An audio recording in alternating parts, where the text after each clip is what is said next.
Hey y'all. Happy Saturday or whatever day you're watching this. And welcome to another episode of City of Illumination, hosted here on Jeff the Patron of Biscuits Twitch channel. I'm Semantic Components, or you can call me Mike, Semantic Components Mike, SE Mike, whatever fits you fancy. We're here for another session of some homebrew D&D 5e set in my homebrew world of Lenzoria. This is going to be the second episode, technically session 10, as you can probably see in the video title. And we're going to go ahead and kick things off. We are currently still waiting on one of our players, but hopefully Tav, played by the lovely Yanni, will arrive shortly. I don't have any personal announcements here, at least on Semantic Component side. But Jeff, did you have anything that you want to shout out, since this is your channel and you are the one hosting Yes. and running everything else? Yeah. We just started with our first episode with me as the DM for the Red Opera campaign setting done by Apotheosis Studios. They created the campaign and were so gracious enough to let me use the background music to kind of set the mood. That is It was happening. fantastic. That is happening every Friday at 7 p.m. Central Standard Time. I would do the conversion, but that's where I live, so that's what the time zone you're getting. So if you need to do some math, Google's your best friend, and you'll be able to find out what time it is at your local level. I will also be posting it on my Twitter as well. So if you don't follow me, go ahead and start. If Actually, I don't follow me. I'm terrible. All you'll get is homebrew and nonsense. Um, so that's all I have on my end. Nothing else. So I let Yanni know that just ping me whenever he gets here, so I can do quick window rearranges. So if you see this during the stream and you just see windows moving around, that is 100% me in the background trying to do things quickly. But other You than were that, not getting hacked. we are good to go. All right, awesome. Thanks, Jeff. Yeah, I am a player, a featured player on that campaign. So far, first session, digging it. Really love what they've done with the campaign so far. The world is amazing. The city is awesome. And I can already tell that Jeff has a lot in store for us as players. So looking forward to that. So come check that out. It is weekly every Friday over on this Twitch channel. At 7 p.m. Central Standard Time, or I believe it is, you can also, for those of you who live outside North America or use universal time zones or whatever they're called, I think it's UTC -6 currently, and then obviously with daylight savings coming up, UTC -5. Pretty sure. But Yes.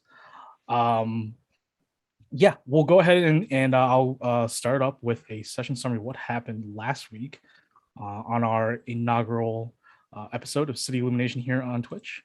All right. So a little bit of stuff happened. Let's see. So the sand swimmers awoke alone and missing some of their equipment in separate cavernous chambers. Navigating precariously through the labyrinthine-like grotto, mostly and evading mostly Kuatoa patrols, each were approached by an ominous and brooding voice in the back of their minds that seemed to know much of their plight and offered aid in return for a favor. Each, not trusting this voice that had entered their minds, simply gave convoluted responses that leaned toward a hard maybe. Guided from the maze or through the maze, they reconvened in a large chamber adorned with many entryways like a beehive, and noticed two stone archways with lit braziers. The voice once again returned and offered them safe and quick passage to Zihi Island, the rendezvous point where they would meet with Commodore Yalkates, the dragonborn pirate leader, in the hopes of trading information and stolen goods for hostages and a return home and completing the contract. Safe quick passages in exchange for eliminating Kuto invaders that were defiling this so-called or this apparent voices shrine within this grotto. Tasked with a bloody and horrible mission, the group, not thrilled about it as they made their way down the other archway, led by a fury driven Sterling, they eventually arrived in a chamber with a large lagoon. On the other side stood the red stone runic walls of what looked to be a shrine entrance with a foreboding stone visage of a Triton woman holding a heart in one hand and a trident with heads of various victims in the other. This was the visage of Nai Sarelia, the Triton deity of spite and vengeance. Their prey were many Kuatoas, led by two larger ones of their ilk, wielding pincer-like spears and nets. Finding a majority of their gear that seemed to have been taken while they were unconscious in the scattered areas of this grotto, they fought their way towards the shrine doors and successfully stopped the ritual of the Kuatoas. Nice Aurelia then bestowed upon them a turquoise ewer that contained unlimited crystal clear water. She promised that once they arrived and met with Yelkates, they were promised safe passage and no other wrongdoings as long as Yelkates was presented with this magical ewer. Gauging that the magical ewer had nefarious intent behind it, sandstormers reluctantly obliged and were instructed to simply submerge their heads into the sea and that they would be taken directly to Zihi Island unscathed. Returning to the surface, they found a sleeping and hungry Stephen waiting for them outside the grotto entrance and witnessed the mighty and large limestone city walls of Khosravi. Staying the night with some travelers heading towards Khosravi, they ate and rested, and the next morning decided to head into the city to resupply before finishing the contract and finally confronting Yelkates. But before they would go, a somewhat surprised and cautious voice of Lloyd, the Afridi genie that inhabits a ring and rapier of our resident tiefling Tav, spoke to her and Sterling as they both were now sort of attuned with the ring, and said that he had remembered something, a broken memory now remembered. So we'll go ahead and pick up there. I will go ahead for brevity's sake also say this to our resident barbarian Ox, since Tav is not here currently. So I'm basically be describing this as if Tav were here. So what Tav is seeing right now is a silence and darkness fills her mind and her sight. Suddenly, a fuzzy memory reveals itself to her through Lloyd's voice. As the darkness passes, a bright light in the sky appears. Tav, you look around and see nothing but fire, red sand, volcanoes in the distance, and a red stone-colored building. It is circular, with a dark doorway and a large bronze dome roof atop it. Stepping out from the doorway is a large, brutish Ifriti. Standing at roughly 8 to 10 feet tall, its red skin glows in the hot setting, and its massive, muscular physique stands firm. It is wearing a bronze chain skirt with bronze anklets, rings, and bracers that cover some of its exposed form. Almost devilish in appearance, small curved horns and lower canine rise upward, and brandishing an intimidated Talwar in its large black clawed hand. It raises it in your general direction. Raised fully, you see the stoic face of the Afridi turn into a rage as it wields the massive Talwar with both hands and yells in fury. And it begins to charge at you. But before you can react, running into your field of vision are several air ganassi and smaller versions of what looks like to be air elementals, taking the form of faceless humans wielding bows and spears made of condensed invisible air currents. A battle ensues, and the Afridi is outnumbered 10 to 1. You feel fear, and suddenly you feel tears trickle down your cheeks, and as you raise your hand to touch it, snap, the darkness and the vision completely dissipates, and you are returned to Anzoria, out near the open sandstone roads, condensed with now travelers and wagons in a long serpentine line leading towards the massive bronze gates and limestone walls of the city of Khosravi. Sterling, Stephen, and Ox look at you with both concern and surprise toward the mass. Sorry, that's it. Um,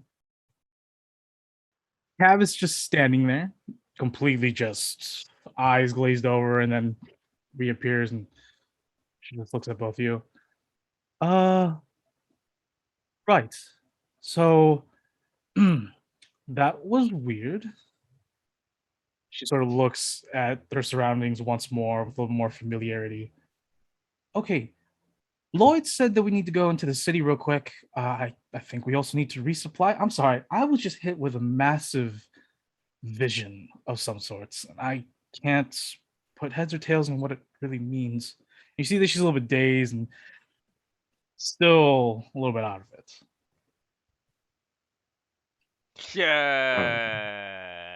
Okay. So we're going to the city because we got to get bullets and food. And gunpowder. That was the bullets, right? Well, I need bullets and gunpowder. Oh, bullets and powder. Okay. Okay, I understand.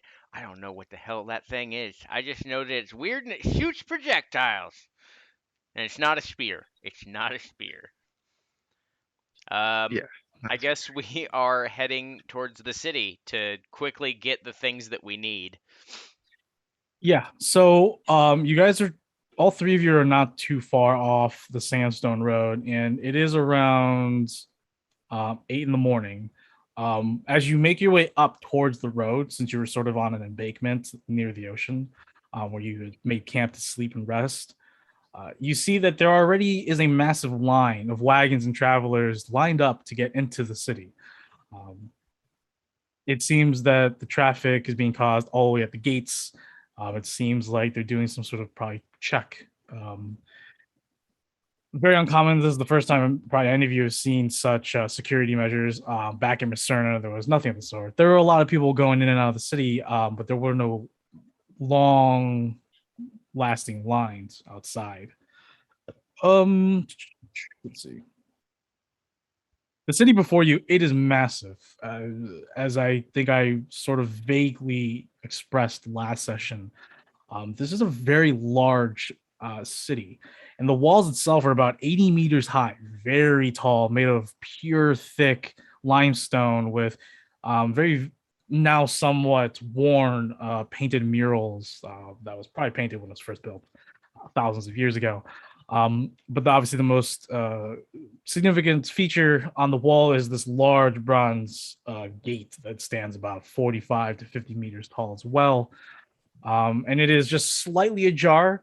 Obviously, it's just way too big to be fully open. No one's going to be going through it unless you're a giant. So they're obviously opening the doors in a reasonable width or breadth, and allowing the traveler to go through. But it definitely seems like there is some sort of obstacle at the door far on. You guys are about 3/4 of a mile away, so I mean you can barely see the front, and mostly in your way is this line. Um, How far back is the line and how quickly is it moving? I would say that, like I said, you can see the gate, and it's pretty large, even from 3/4 of a mile away. Um,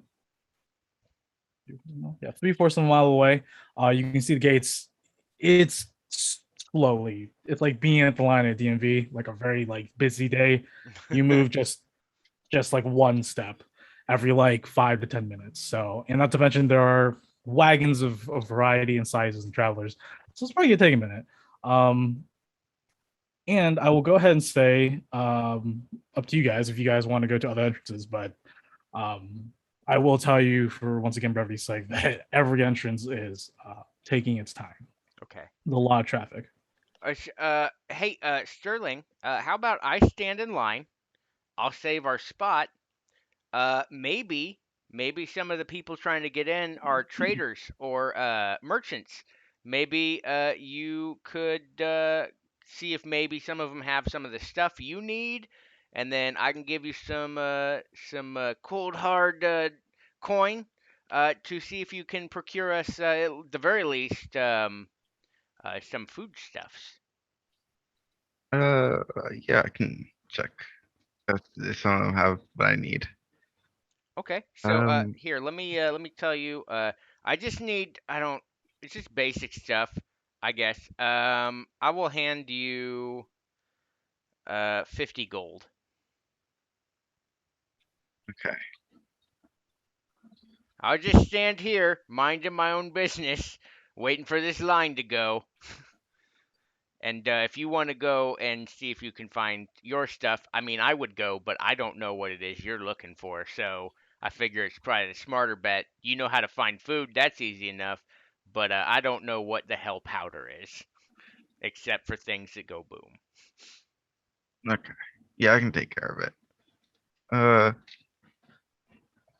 do I know if like this is tied to the pirates like being like very active, like they're trying to prevent them from getting into the city or something like that?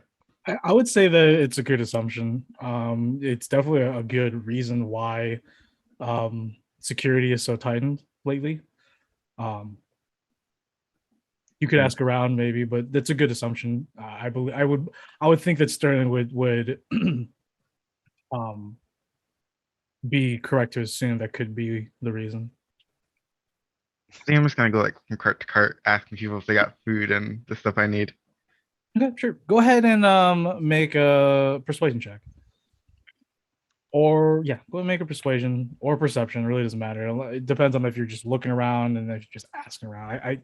You said you were Better, asking around, so if you want yeah, to make a better persuasion, at go ahead. persuasion, but it got a 7 anyways. Okay. You ask around for the things that you're desperately needing first, and a lot of them either don't know what those are, or they simply say that you could probably find that if you once you get inside the city. Um, so no luck for about 20 minutes of asking around and searching around. You do stumble upon one thing that is familiar to you. You immediately notice down the ways, and you're probably a good 500 feet away from where you left Ox, or hopefully you remember where you left Ox, and Tav and Sterling, or and Steven. Sterling's back there. He's just having an astral Yeah. projection. You notice a wagon among the several hundreds in line with a symbol that only you would recognize. Using your thieves' cant Ferris errant, you see the symbol of what what you can identify as communications team.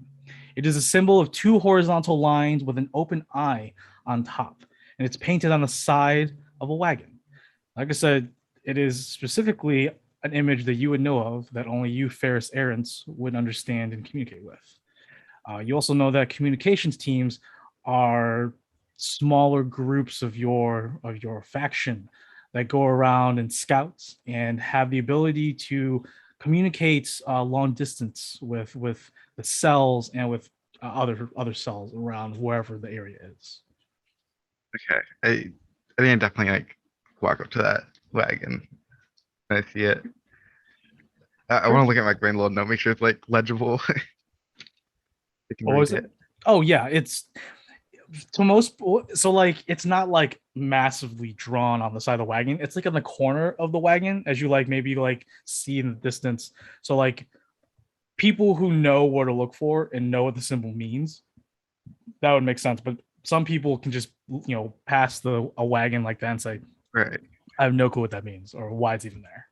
But to you, you were instilled what that it's only I just you can want, understand. yeah, I just want to make sure my written note of like throw the copy of the page is like can actually be like Oh, read by other people. it's not in the best condition. A lot of the ink has definitely just sort of bleh. But there are some information that you wrote down, like the name that was dropped. You wrote that down. That's still somewhat legible, along with the city, along with why they could possibly be there, along with it being also from the Federation Navy and the Federation being a part of it. So there's a gist there. I'm sure that you could explain as well, as Sterling, on what it probably all represents. Right. As you make your way closer, there are two hooded figures, but you can easily tell that they're Warforged. They sort of dress almost similarly like you.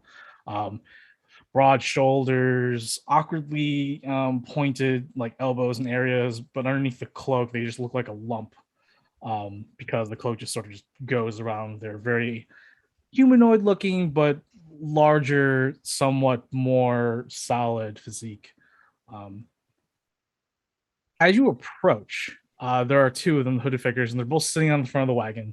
You can't tell right away, but once you get in front of them or on the side of them, you can definitely see their Warforged faces. And they are somewhat similar to yours. Obviously, Warforged faces can look they can be different. They don't all look the same, unlike Clockwork or like sort of magical cog robot machines that your people have been using for quite some time as menial labor. But there are two of them there. They pay you no mind. They obviously don't recognize you yet. But you see that one has a very beautiful short sword at its side, and the other one has a beautiful longbow at its side as well.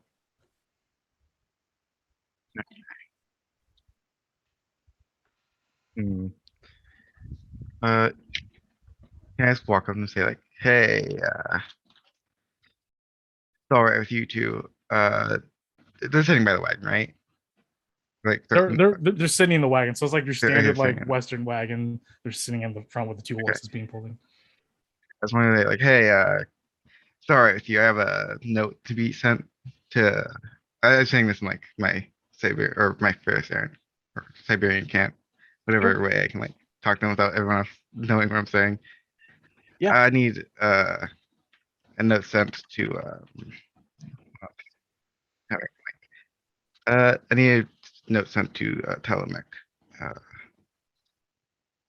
The two Warforged look at you, and they both look identical. I'll go ahead and post a picture of what they look like in Discord.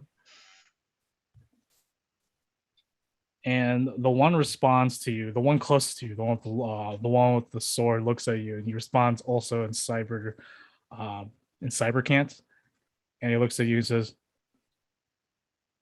and he gives you the signal of the Cybercant, which is like it's sort of like the Vulcan V, but it also looks like an S. I can't do it with my hand, obviously, but he gives you that. You would know that you both are from the Cyber Sanctum, or he's identified that he's from the Cyber Sanctum. He's also of the Ferris Aranth faction.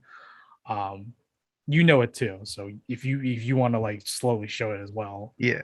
Okay. He looks at you and says, "Well met, comrade. I am Whisper 15." And he just deceptively gestures towards the one next to him. This is Toad 11. We're part of the Sun Spade. So you have a message that you wish to send to the father?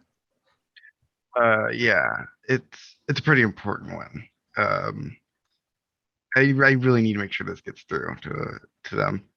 Uh, it I did get into a ship crash. So the writing is a little smudged. Uh, but I can like explain it to you or whatever. Or I can try rewriting it as well if you have some paper. He if you hand him the piece of paper, he looks at you, says, interesting. Huh. He gives it to he actually puts in his little there's like a little like locket. It's sort of like actually it's like a pouch on a rope. He puts it in there and you see it glow for a second.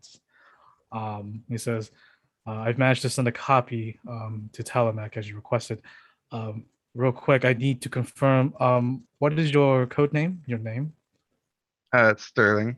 Sterling. As he sort of his eyes sort of dim, the light within his Warforged eyes dims a little bit, and he says, "Message received. Was there anything else, Comrade Sterling, that you needed to? Are you here by yourself? What cell are you from?" Um, I was sent here on a solo mission, but I have some. I'm venturing with a few others.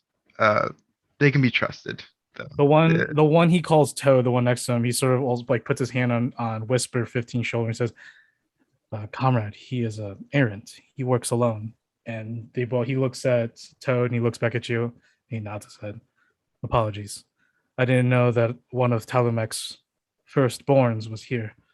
Um, Talamek will send a message back soon if and he looks around. Um, do you have a place where I can send you the message, or do you require, as you see him pull from underneath his robes, a spherical glass or spherical crystal? You would know those as sending stones, specifically from the Cyber Sanctum, used for communicating through vast distances on the material plane. Um, does that connect to someone I can explain what exactly it means to? It connects to him, but he's just like, it connects to me. Unfortunately, I obviously am a lower rank in status compared to you, Ferris Errants. But I also serve a Ferris Errant, which, as he looks around, I can't tell you out here open. If you wish, we can talk more at the listening post inside. We have one in the city. That's where we are stationed. You can talk Um, with my fellow Ferris Errant, or if you have other business, then we will not impede you. I love to talk, but I do think if we have some stuff to do, like really important stuff. Like I think we will might die if we don't do it. Have a gun on my back, annoying. Um, but I'll talk to you through the messaging zone. I'll eventually come and talk to you as well when I get a chance. Do you? I don't know if you do or not. Uh, would you know where I could find some like Exandria bullets or gunpowder? Like none of these guys have any, and I really don't want to wait in the line to get into the city. Whisper 15 looks at you and he looks back at the other Warforged called Code 11.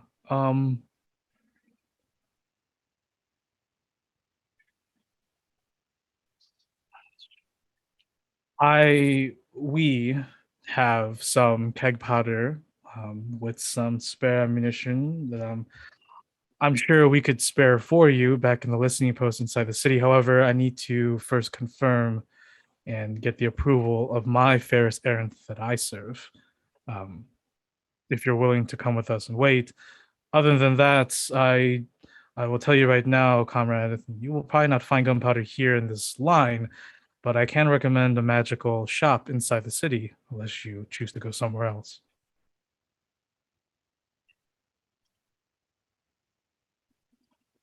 Sure, I can go with you guys if that's what you need me to do. You're going to need a pass to enter the city regardless, and we both have resident passes here, so it'd probably be in your best interest if you want to tag along with us. All right. Shit. Is it okay if my friend tags along as well? It's like, Both of them look at each other like quickly, and they look back. Is there another errant, or is there operatives that serve under you, subordinates? I wouldn't call them subordinates as much as like they're just working with me right now. Do they know? I'm right now. I'm at a venturing field, I think, or I'm Fortune doing Hall. jobs. Fortune Hall. There you go. Thank you. Don't He put- mind. He puts his hand up and says, "Say no more. I do not want to. I do not want you to jeopardize your mission for whatever mission you have been tasked by the Father himself.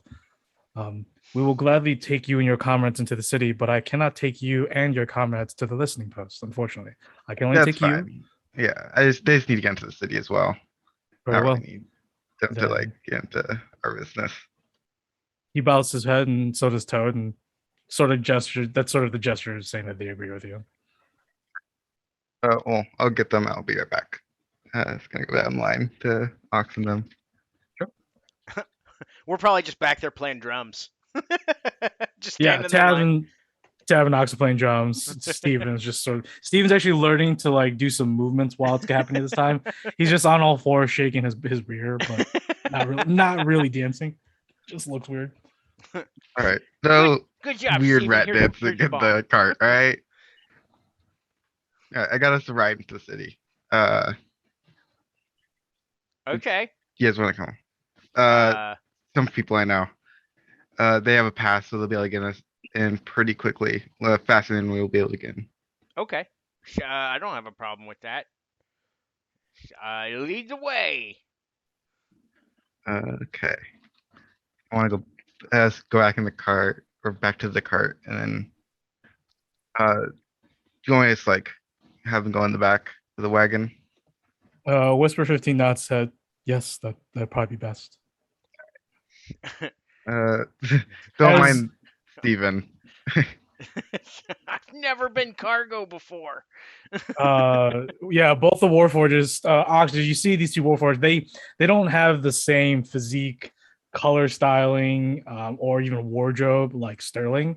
But and their faces are far more different than Sterling's face configuration. They both just look at you with like these blank, magical, staring eyes and just nod their heads and acknowledge all three of you entering the back of their wagon. And as you all three get, as I would assume Sterling, you also go in the back wagon as well. There's just not Yeah. enough. There's just not enough room in the front. That both of them are up there. I assume so. As you get in, there's just like wagons of empty crates and barrels. Now, if you do open it, you notice that they're just full of rocks to weigh him down. So for you, Sterling, you would get the notion that they are past, like they're given the visage that they were out trading, but you can probably suspect, since you know that they're a communications team, that they were probably out and about scouting, researching, reconning, and that they're using the wagon as obviously a Trojan horse, a transportation, a secret transportation. I just I open up like, so they're in the masonry game. Tab's just like, yeah, it looks like it. Sweet. I didn't know you guys built buildings too, man. Well, yeah. Back home we had some clockwork guys to do it for us for the most part, but yeah, we all enjoy to do different things. I mean, it's no weirder than anybody else doing it. No further questions. But why is these are whatever. I don't care. They're just rocks. I guess we're just gonna wait here and be cargo. So eventually it takes about like an hour and a half to get to the front gates, and they are allowed relatively quickly. You, Sterling, see Whisper 15 show him a parchment, a piece of parchment with what looks like to be a stamp on it. And the city guards just sort of look at it. They look at both the Warforged and they just say, on through. And they make their way in. As you all sort of make your way in, the city is still filled with a lot of people. There's still a lot of traffic, but you're all in this massive city. Whisper 15 actually gives you a map of the city. Sterling says, "Here, Comrade Sterling. I don't know what your business is, but I'm sure you could use a little bit of help navigating through this massive city." And I will go ahead and post the link to World Anvil of the interactive map of Prisravia.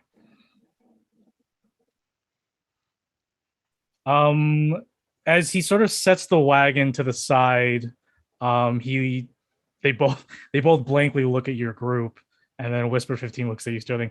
Will we be going our separate ways, or will Yeah, you want to come? They'll be like going. I think they need to get food anyways. So I think they'll be going to get some supplies for their trip, and we can go. Yeah, I just go back to Ox. I want to give him back his like 50 gold that he gave me. Oh, thank you. Wasn't able to find any food in that line. Yeah, there's definitely someone in the city. Okay. Oh. Just let me get a quick look at that map real quick. I'm just looking for wherever the bazaar is, or wherever the major trade area. Yeah, so you look at the map, and basically the middle of the map, you're going to find the Oceanstone Market. That's the central market of the city. You could go and find vendors, obviously, along the many roads and alleyways in this large city. But if you want to go to a place where you could pretty much almost find everything, the Oceanstone Market's where you want to go. And then Sterling, Whisper 15 said the Skeleton Closet is the magical shop where you could probably find not only magical items, but he sort of also hinted at some black market stuff, which would most likely include your keg powder and ammunition.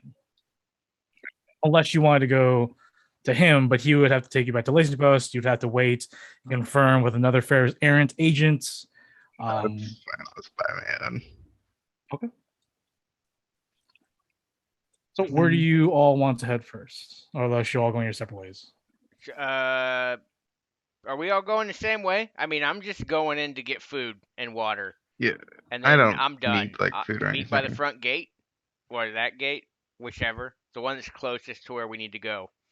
Yeah, you guys came from Eastgate. Or you're currently at Eastgate, basically. Okay, so Yeah, we can just meet up back here. I have some business I gotta do.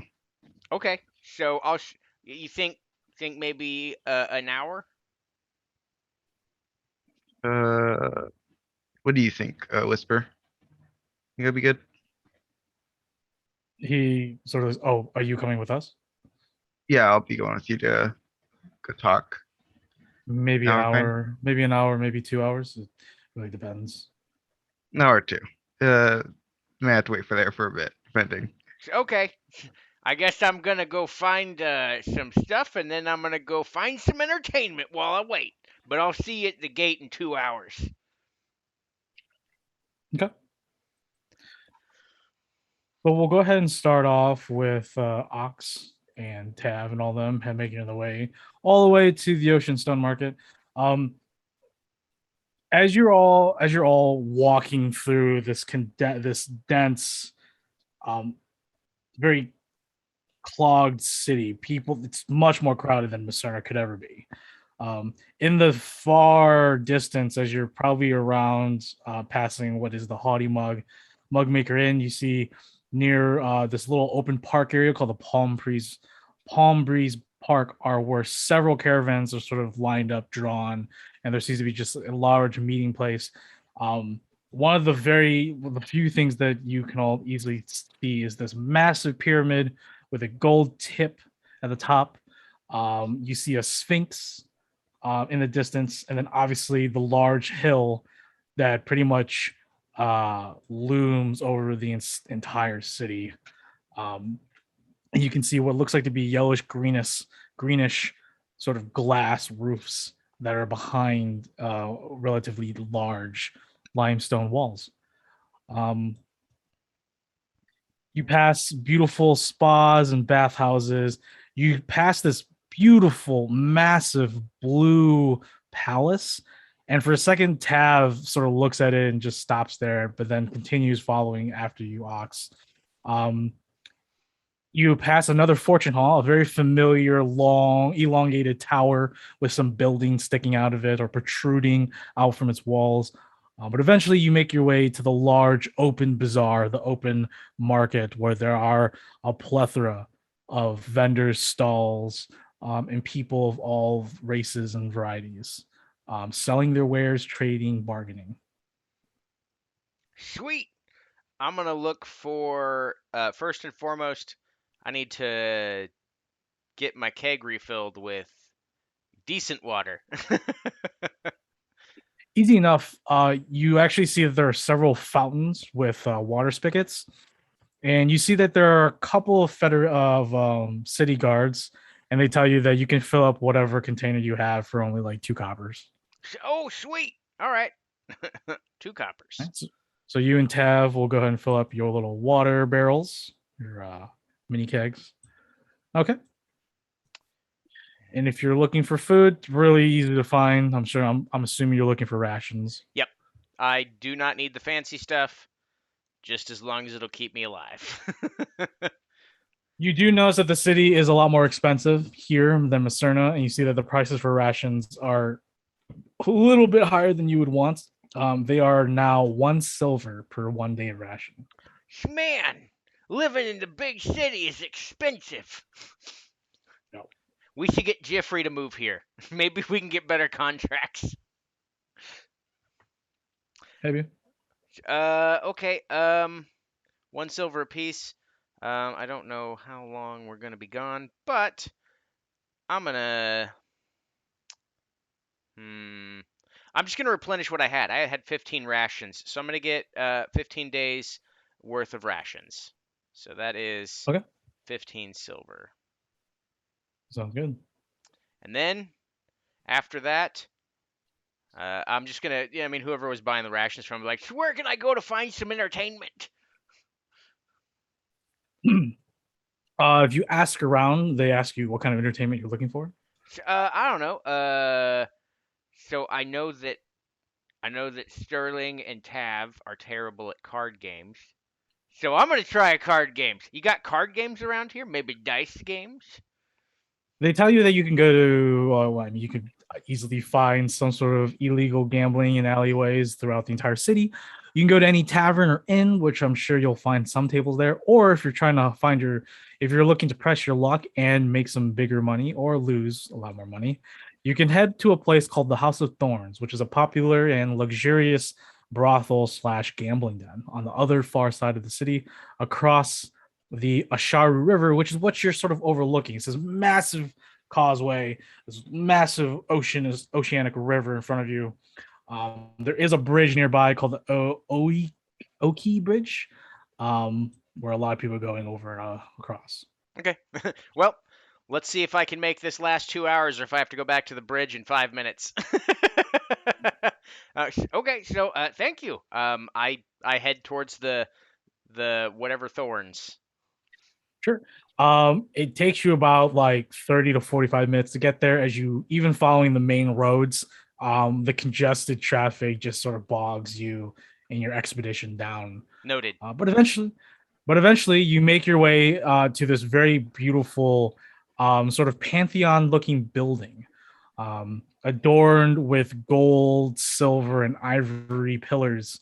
You can see a mix of both wealthy individuals and poor sobs who either look to have made a field day, look to be drunk or under the influence of some sort of substance, or have looked like they just lost everything that they own.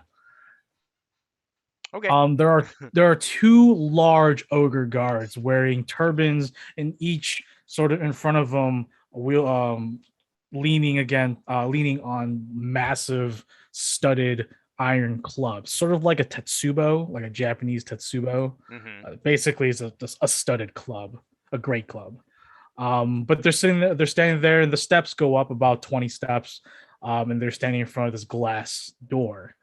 People are coming in and out, and they just sort of look at each person leaving and entering the massive, beautiful pantheon-looking building. I just look at the guards. I'm like, are they both men? One's a woman, one's a man. You can definitely tell by the woman because she has. I'm in my friendliest tone, lady, gentlemen. I've got a set amount of time to lose all my coin. Let's get this over with. They both just smirk and they both simultaneously tell you, "Good luck in there." Thank you. You good luck out here with whatever ragamuffins you deal with. Brr! I'm trying to pretend like I'm fancy. I have no idea how to do it. As you're walking by, the female ogre is just like, "Did that half orc with no shirt try to act fancy in front of us?" Yes, I think he did. He tried to keep face, as they say. Interesting little half orc. I did a great job. As you walk through the go ahead, sorry. I think before I leave, I need to save enough coin to at least get a shirt. I'm not gonna wear anything but a loincloth, but I'm gonna get a fancy shirt. You literally are like a person with just no shirt on, but you have a backpack and stuff, so you're just like you with a fucking great axe, a glaive, and a fucking tall war on your back. As you enter the immaculate doorways, immediately beneath your feet is this purple velvet carpet. Around you, there are desks, even more gold and ivory pillars, and already in front of you is a gambling hall. You see tables, people throwing dice, throwing cards. You see people at tables, and you see that there are small little, what looks like to be flaming newts, flaming lizards, fire lizards, like very small little ones that are just like on little what looks like to be magical wooden horses, and they're running in this like small miniature track, and people are throwing gold and silver, betting on who's going to win the race. There's a couple of those tables over there.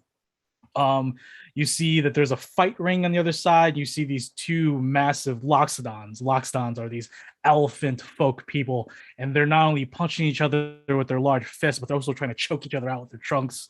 And you see that there's announcers like, "Oh, and Gorbung's got him by the choke. Oh, tombstone!" And it's just pretty wild. On the right side of this massive building, you see a very large spiral staircase leading up. You can see that there are several female patrons and male patrons, servants wearing very precarious and very non-existent clothing, sort of like calling some of the patrons down below to come upstairs to have a good time. Sorry, I don't have that kind of time, ladies, and my stamina would not allow me to go quick. Ooh, Desert Boy, come on up. Sorry, I'm only here for the lighter entertainment. Maybe next time. First one's on the house. I only have a set amount of time. And I just keep walking. Okay. So what are you looking for? What are you what kind of I you looking to am gamble, I'm looking. assuming? I think I want to gamble. Either a card game or a dice game, because as we know, as a barbarian, I'm proficient with none of them. So, I mean, I have like 200 gold. I'm either gonna win it all or I'm gonna lose it all. and, and hopefully my 100 silver will be enough to get me a nice shirt on the way out of the city. Sounds good. All right. So let's see. Dun, dun, dun.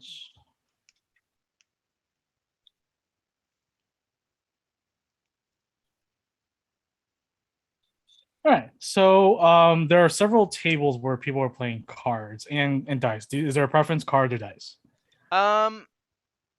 Depending on the game, let's go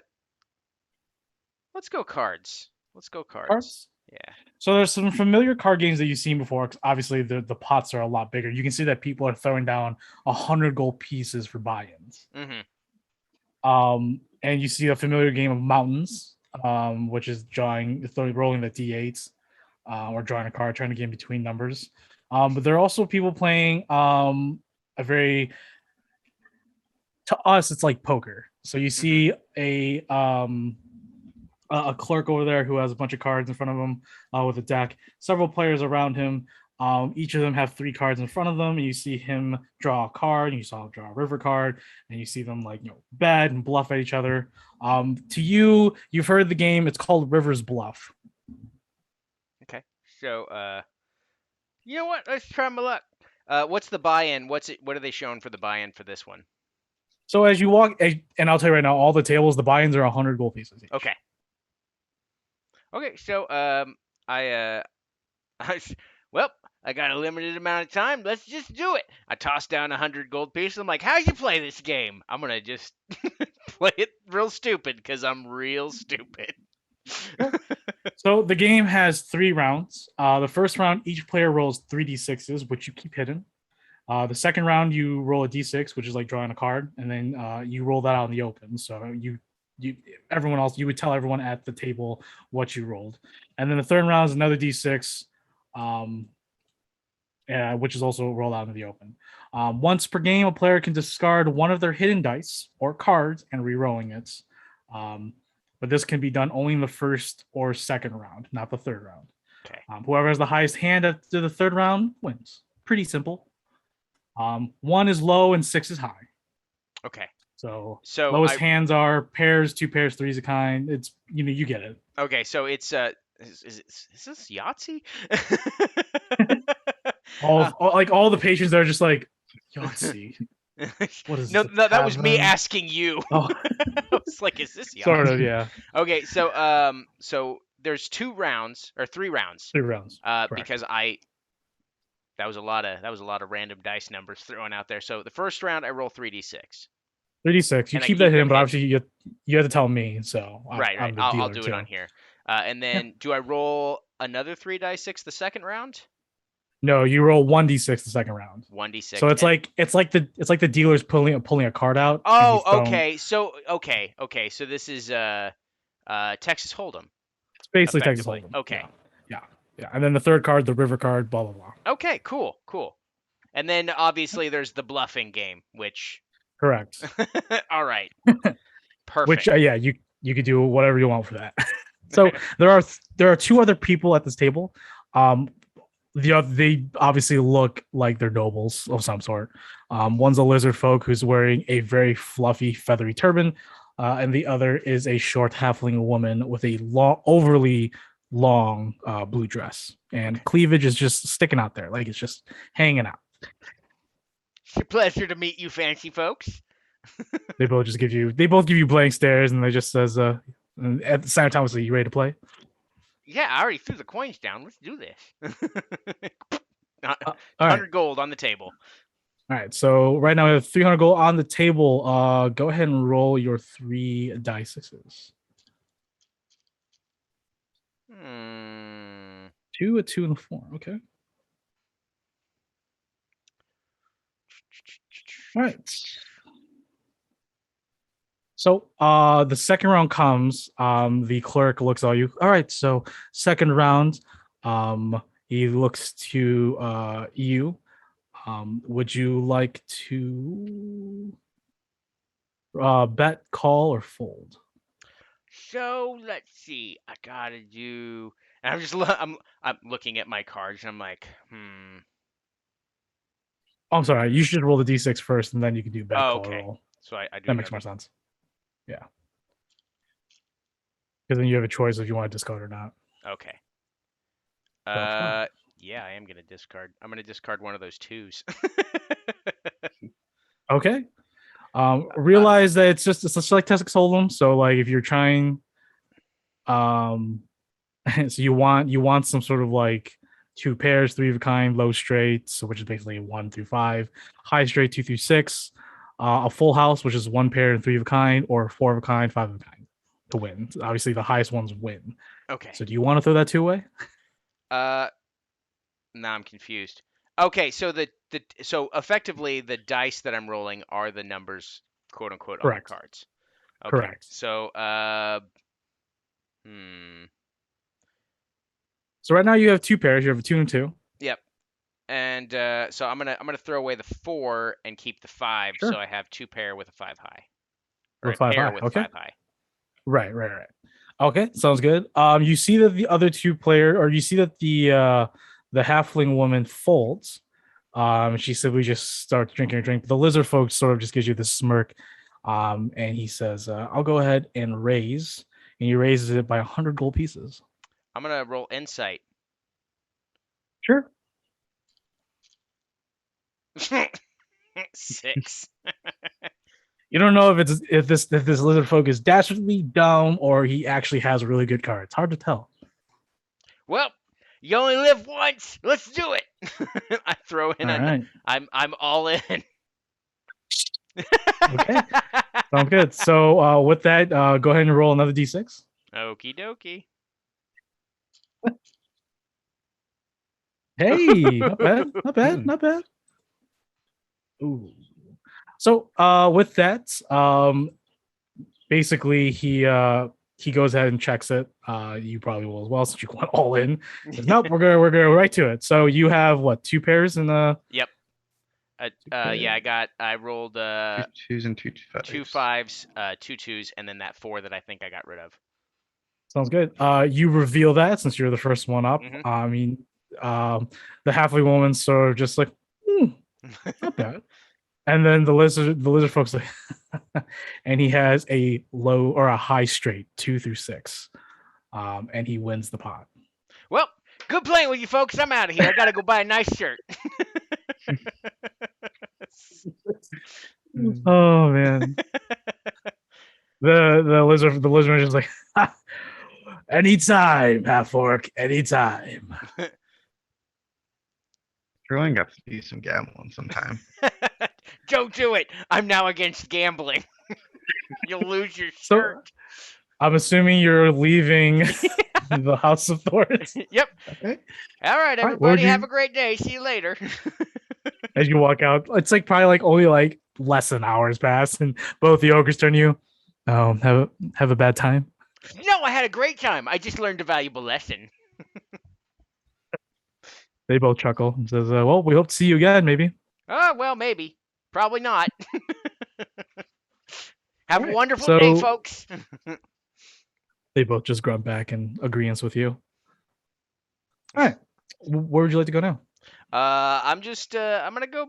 I mean, if there's any place I passed that has shirts, like literally, I'm just There gonna are find a shirt. plenty. Yeah. You would have noticed that on your way passing like the Macerna or not Macerna, the Kostrad Fortune Hall, that area next to that large hill with the beautiful buildings up top, is like the noble area. So there was a lot of nicer markets there, and a majority of the city that you are currently in as well. Pretty rundown, pretty slummish. But you do find plenty of people who are willing to sell you shirts Yep. So I want to find. or garbs, I'm looking for whatever. one that literally does not match my ensemble at all. So I want Easily a done. button-up shirt sort of looking thing with Sure. with I want a pirate shirt. I want a pirate shirt with my loincloth. Okay. So I'm Yeah. looking for like a floofy, just like that, and a bow tie. And a bow tie. What And color a is the bow tie? Yes. What color is the bow tie? Like a classic red or No, we're gonna go deep purple. deep purple? All right. You find one sure enough after about 20 minutes of searching around. You find this blind woman, this blind Loxodon who's selling a variety of colored pirate tunics and bow ties. Yes. And she sells you the ensemble for about 2 silvers. Perfect. Thank you very much. I have a gate to catch. That's All right. That's it. So All right. Sounds good. I'm gonna do that. Jeez. I'm gonna go back to Wow. the gate and wait for an hour. All right. It actually takes you roughly around that time, anyways, to get back to the East Gate, anyways. Perfect. Okay.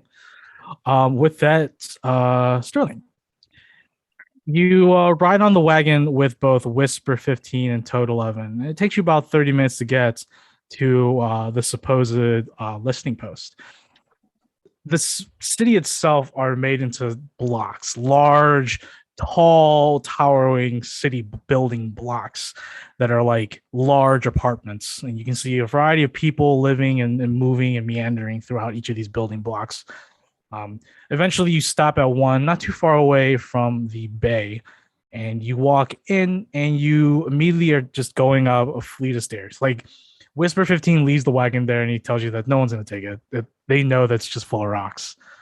And so as you make your way all the way near the top of the building, it's about 50 floors. So you're walking, and eventually you get to an apartment door, and you can see that there is no door handle, and you see Whisper put his sort of woodish mechanical hand where the doorknob would be, and you see that it's been taken out and it's been removed, and it's been filled in with some sort of like stone, circular stone where the doorknob was. You see he's put his hands there, and the stone glows in a arcane rune, and the door unlocks and it opens. Within it is there's no furnishings. There's just maybe like a couple chairs. There's the kitchen, but it's never used. You see that a majority of this apartment, which has 3 bedrooms, a bathroom, and a loft, or like a balcony, is all basically just full of tables with weapons, parchments. You see that there are several sending stones, like the ones that he offered you, of different colors, and you see that there are written or sort of carved into the wood table names of different people that you don't know, but probably to each sending stone goes to those persons' sending stones.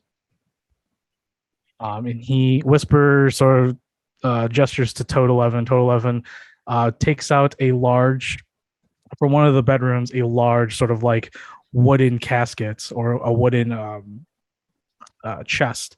And before he opens it, he goes over to the table, and you see that he goes to the largest sending stone, and it says Ferris Errant Day with days. Is it days? Let me see. It is, yeah, Day. Dhay. Ferris Errant Day. Now, you don't recall a day. This could have been someone who graduated or who was trained years before you were trained by Ferris' father, Talamek. Um, but he picks it up and you see him or you hear him talk in the cyber cant. And you can understand him. He says, Ferris Agent Day, this is Comms Team 4 in Kosravi. This is Whisper 15. Do you copy? After about maybe 3 seconds, a response comes. You cannot hear it because you're not attuned to it, but you can hear him speak through it. All right, Jeff. Jeff's not here. Oh, Yanni's here. Sorry, give me a second, Sterling.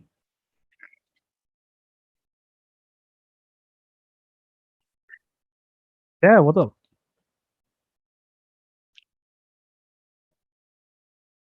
Yeah, what's up, man? Hello. Yeah, when Jeff gets back, he's gonna have to mess with you on Twitch. But I'll fill you in what you missed. So just hold tight. But right now, currently, Sterling is meeting with some of his own comrades, some kin, and you're all in the city of Kosravi right now. You were just with Ox at a gambling hall, and Ox lost like 200 gold pieces. So you and him just left, and are making your way back to Eastgate, waiting for Sterling to finish his business with his comrades. But anyway, Sterling, you see him acknowledge that someone responded, and you see the crystal glow. By the way, Jeff, Yanni's here. Yep, I saw it. And you. I'm working on it right now. Sounds good. And you hear him again say, he is a Ferris agent like yourself. He knows of Ferris' father, Talamek. He is looking to resupply. Will you confirm the approval of the requisition? After another 3 or 4 or 5 seconds, you see the light flicker from the sending stone, and he nods his head. Very well. I will let him know. He puts the sending stone down, and he turns to you and says, my Ferris agent has approved of your requisition, Comrade Sterling. But he would like to speak with you, and he gestures at the sending stone that he gave you, and he puts one of his fingers on it, and an arcane rune appears on it, and he says, you are now able to speak with my Ferris agent as well. Okay. How much ammunition were you looking for, along with how much gunpowder? I assume you just need to refill your gunpowder horn? Yeah, I need more gunpowder than I need the ammo. A little ammo wouldn't hurt though. I'm going low. How much do you require? Let's say like 10 bullets. He gives you 20. He says, since you are a Ferris agent, I know that you'll be on the road far more than we ever will. So take it. Thank you. Mark that down. When you get the chance, it doesn't have to be now. I know that you probably have your own pressing mission to attend to. I would recommend you speak with my Ferris agent Day. It seems that he has some knowledge of what you've already transcribed to Father Talmek, something in regards to Imperials in the Federation concerning forges. And both Toad and him look at each other. You give him that gaze of like, shit's going down. I don't know what's going to happen with the forge, but I mean, hopefully we can like intercept the creation of it somehow. Can't be good, whatever's happening. Like I said, once you speak with Day, he has been in communications with Father Talamek as well. It seems they both know, and it seems other cells know about this information that you have transcribed to Father Talamek. But regardless, if there is any other business here, did you require anything else? We have been approved to help you in any way we can, since you are confirmed by our Ferris agent, a Ferris errant as well. Do you have any like lamp oil? I have this lamp. It's been sitting in my inventory for a while now. Just Of course. never use it. We have plenty of oil here, actually. And he gives you How much oil do you have? I have none right now. He gives you 5 flasks of lamp oil. Thank you. Uh, My two partners that I work with, they really they're able to see in the dark, but I'm always left with like a torch or whatever. Are those two mercenaries aiding in your mission, or are you using them as cover, comrade? They aren't intertwined with what we're doing. I just happen to get some information while working with them. Very good. And they just sort of like turn around and blankly walk back, and you see that they're either going through some paperwork, or you see one pick up another standing stone and begins talking through it. And this is pretty common. Like Warforgers don't have like small conversations, small talk. So like since they feel like your business has been good, they just go back to doing what they're doing. Well, I'm gonna head off. I gotta go to the skeleton closet. Okay. I want to see what they got there. Also, I want to get some magical items praised while I have a chance. Sure, sounds good. As you make your way out, as you walk out, the door automatically closes behind you, and you see that the doorknob that has a little stone circle that's still lit. As you walk out, it closes the door closes on its own. You see that the rune disappears, and you make your way down the 50 flight of stairs back down to the bottom. Why this is massive- top? So many stairs. Make your way all the way down from this large, massive building apartment complex.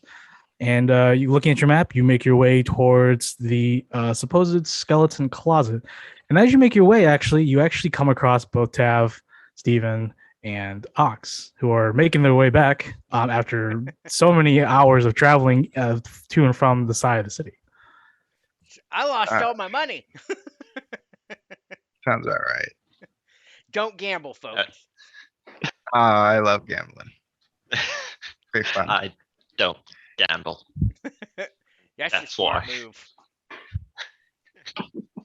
Well, do you two want to go over to the magic shop with me? Let's go see what they got there.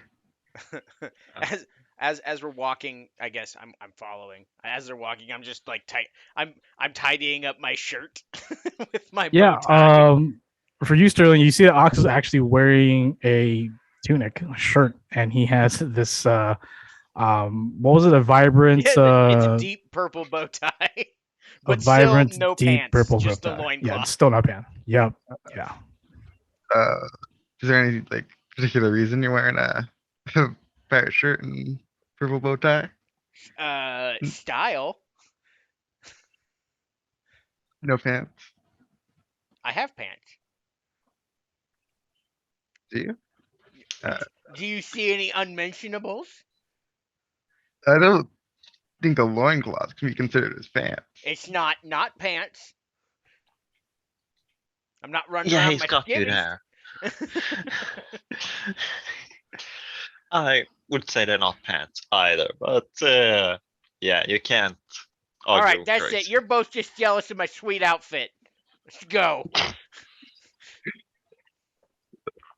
As you're making your way to the skeleton closet, I will go ahead and quickly reread the intro for you, Tav, because we did leave off where Lloyd remembered something. Yeah. And at the beginning of the session, you actually would have seen this memory, this sort of shattered, broken memory. So as the darkness passes, a bright light in the sky appears above you. Tav, you look around, you see nothing but fire, red sand, volcanoes in the distance, and a red stone-colored building. It is circular, with a dark doorway and a large bronze dome roof atop it. Stepping out from the doorway is a large, brutish Afridi, standing at roughly 8 to 10 feet tall. Its red skin glows in the hot setting, and its massive muscular physique stands firm. It is wearing a bronze chain skirt with bronze anklets, rings, and bracers that cover some of its exposed form. Almost devilish in appearance, small curved horns and lower canines rise upwards and brandishing an intimidating talwar like Ox, familiar or similar like Ox, in its large black clawed hands. It raises the general direction, in your general direction, and raised fully, you see the stoic face of the Ifrit turn into rage as it wields it in both hands now, the talwar, and charges and yells at you. However, you can't move in this memory. And instead, running into your field of vision are several air Ganassi and smaller versions of air elementals, taking the form of faceless humans wielding bows and spears made of condensed and visible air currents. A battle ensues. The Afridi is outnumbered 10 to 1. You feel tears trickle down your cheeks, and as you raise your hand to touch it, you are returned back to Anzoria, and this is where you would have returned back into reality. You guys were outside Kosravi. Lloyd would have told you that he remembers vaguely who this Ifriti is. Like him, he is an Afridi as well, since that's the pact you made with, is the genie. Yeah. He can't remember, but there's a closeness to this Afridi, and there's sadness in his voice when he speaks of this Ifriti. This Afridi may have served Lloyd, or maybe he was a servant of Lloyd. He tells you that there's a strong energy, one that is upsetting him, coming from the city itself, from Kosravi. He asks you if you can investigate this feeling, and he can tell you somewhere in the center of the city is where this terrible energy is drawing his anger and hatred from. But he tells you to be cautious. And now we return back. You all are making your way to wherever Sterling's taking you, this supposed skeleton closet. You all pass again that beautiful purple palace. And I'll go ahead and show a picture of what that looks like. And it's huge. It's massive. It's so big. It's so big. So big. So big. And it's out of this, the mound, the hill, and the large pyramid in the city. These are like the most eye-popping things in the city, besides the city being that big. As you're all passing Tav, once again, since you weren't here, you stop in the middle of the street. You look at this palace, and you can see outside there are two Daijini, which are air genies, air guards of Daijinis, standing outside the front door. I'll go ahead and post a picture of what they look like. Okay. That's... And you know that Euphrates and Daijinis are mortal enemies. They hate each other. They fought wars with each other. And you know this, making deals with the Nefriti yourself. Lloyd would have told you some things, but he just doesn't remember a majority of his past. Yeah. As you look at this massive blue palace,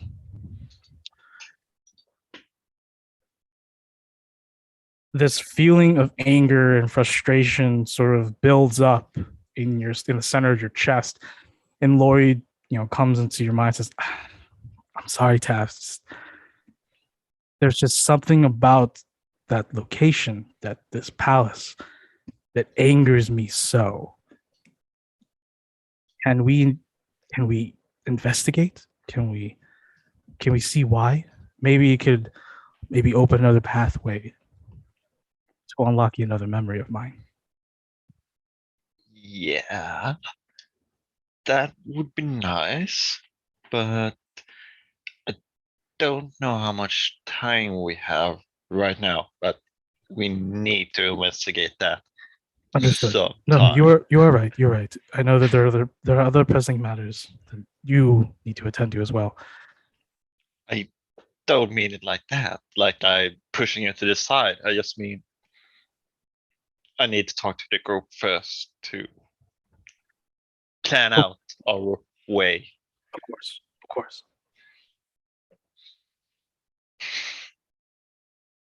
I'm assuming you continue following them, Tav.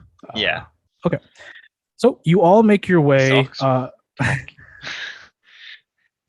You all make your way following Sterling to what is called the Skeleton's Closet. So And it's just a closet. So skeleton's closet. Normally one has skeletons in the closet. In a closet. This is the closet inside of the closet that the skeletons were in. Correct. Oh, this is spooky. So Sterling, the map tells you that this, and from what Whisper 15 sort of hinted to, I didn't tell you in person, but he tells you that the magical shop is rested in the basement of one of the large building blocks. And he points and he tells you a specific apartment building number, which you go to. As you make your way into this one of the designated apartment building, you enter what seems to be a very beautiful, immaculate sort of apartment building for nobles. And all of them sort of give you awkward glances, like, why does that one have no pants on? I got And pants on. why is there a rat in the lobby? Oh, A that big Steven rat. is not a rat, he's a friend. Not a rat, They it's they do not dire rat. they do not listen to your words. Okay, we should They get, so they, Name's we should get Steven. Steven a shirt. they just give you awkward glances and they just like talk to themselves like, what are these people doing in our beautiful home? And for you, Sterling, you were told to go to a stairway, a door on the far side of the lobby. And as you open the doorknob, people are just like, oh, they're heading down to the skeleton closet. Making your way down, you find yourself in a barely lit hallway. On the far hallway, you can all see at the end is this large metal door. But in front of it is a large, brutish Leonin, or a lion person, who's just standing there with his arms crossed. And I can show you a picture from right real quick, but you guys are about like 80 feet away from him. He's just looking in your general direction, not really looking at you, just looking at the door that you just came through.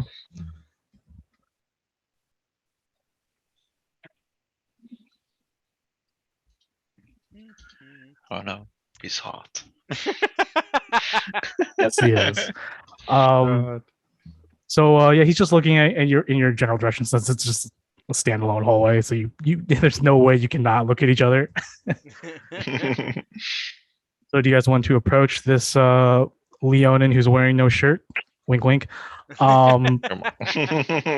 And who is looking all in your general direction with obviously kind yet stern looking eyes. Wait, I've got a question. Is what's he up? wearing pants? He is wearing pants. He's wearing He's wearing trousers. pants and no shirt. I'm wearing a Yes. shirt and no pants. I'm gonna walk up and be like, "Hey, you know, you and I could be like one person." Wink, wink. I don't know what that means. What's wink, wink mean? Nothing. That was a narrator thing. So all three of you, or all four of you, sorry, approach. Yeah. Yeah. Sure. Standing in front of you is this roughly 6'5" Leonin creature. Long platinum blonde, sort of salon style hair. You don't know where this person had this hair, like who this hairstylist. Like this person definitely goes to a stylist. He's wearing this very interesting sort of variety of necklaces that none of you have ever seen before. They're in a language that none of you don't understand or can't comprehend. But it's a mix of very valuable gemstones. And for Tav and for Ox, you can definitely feel the magic resonating from them. On his large physique, you can see multiple gold and silver bands, also in the same unknown language.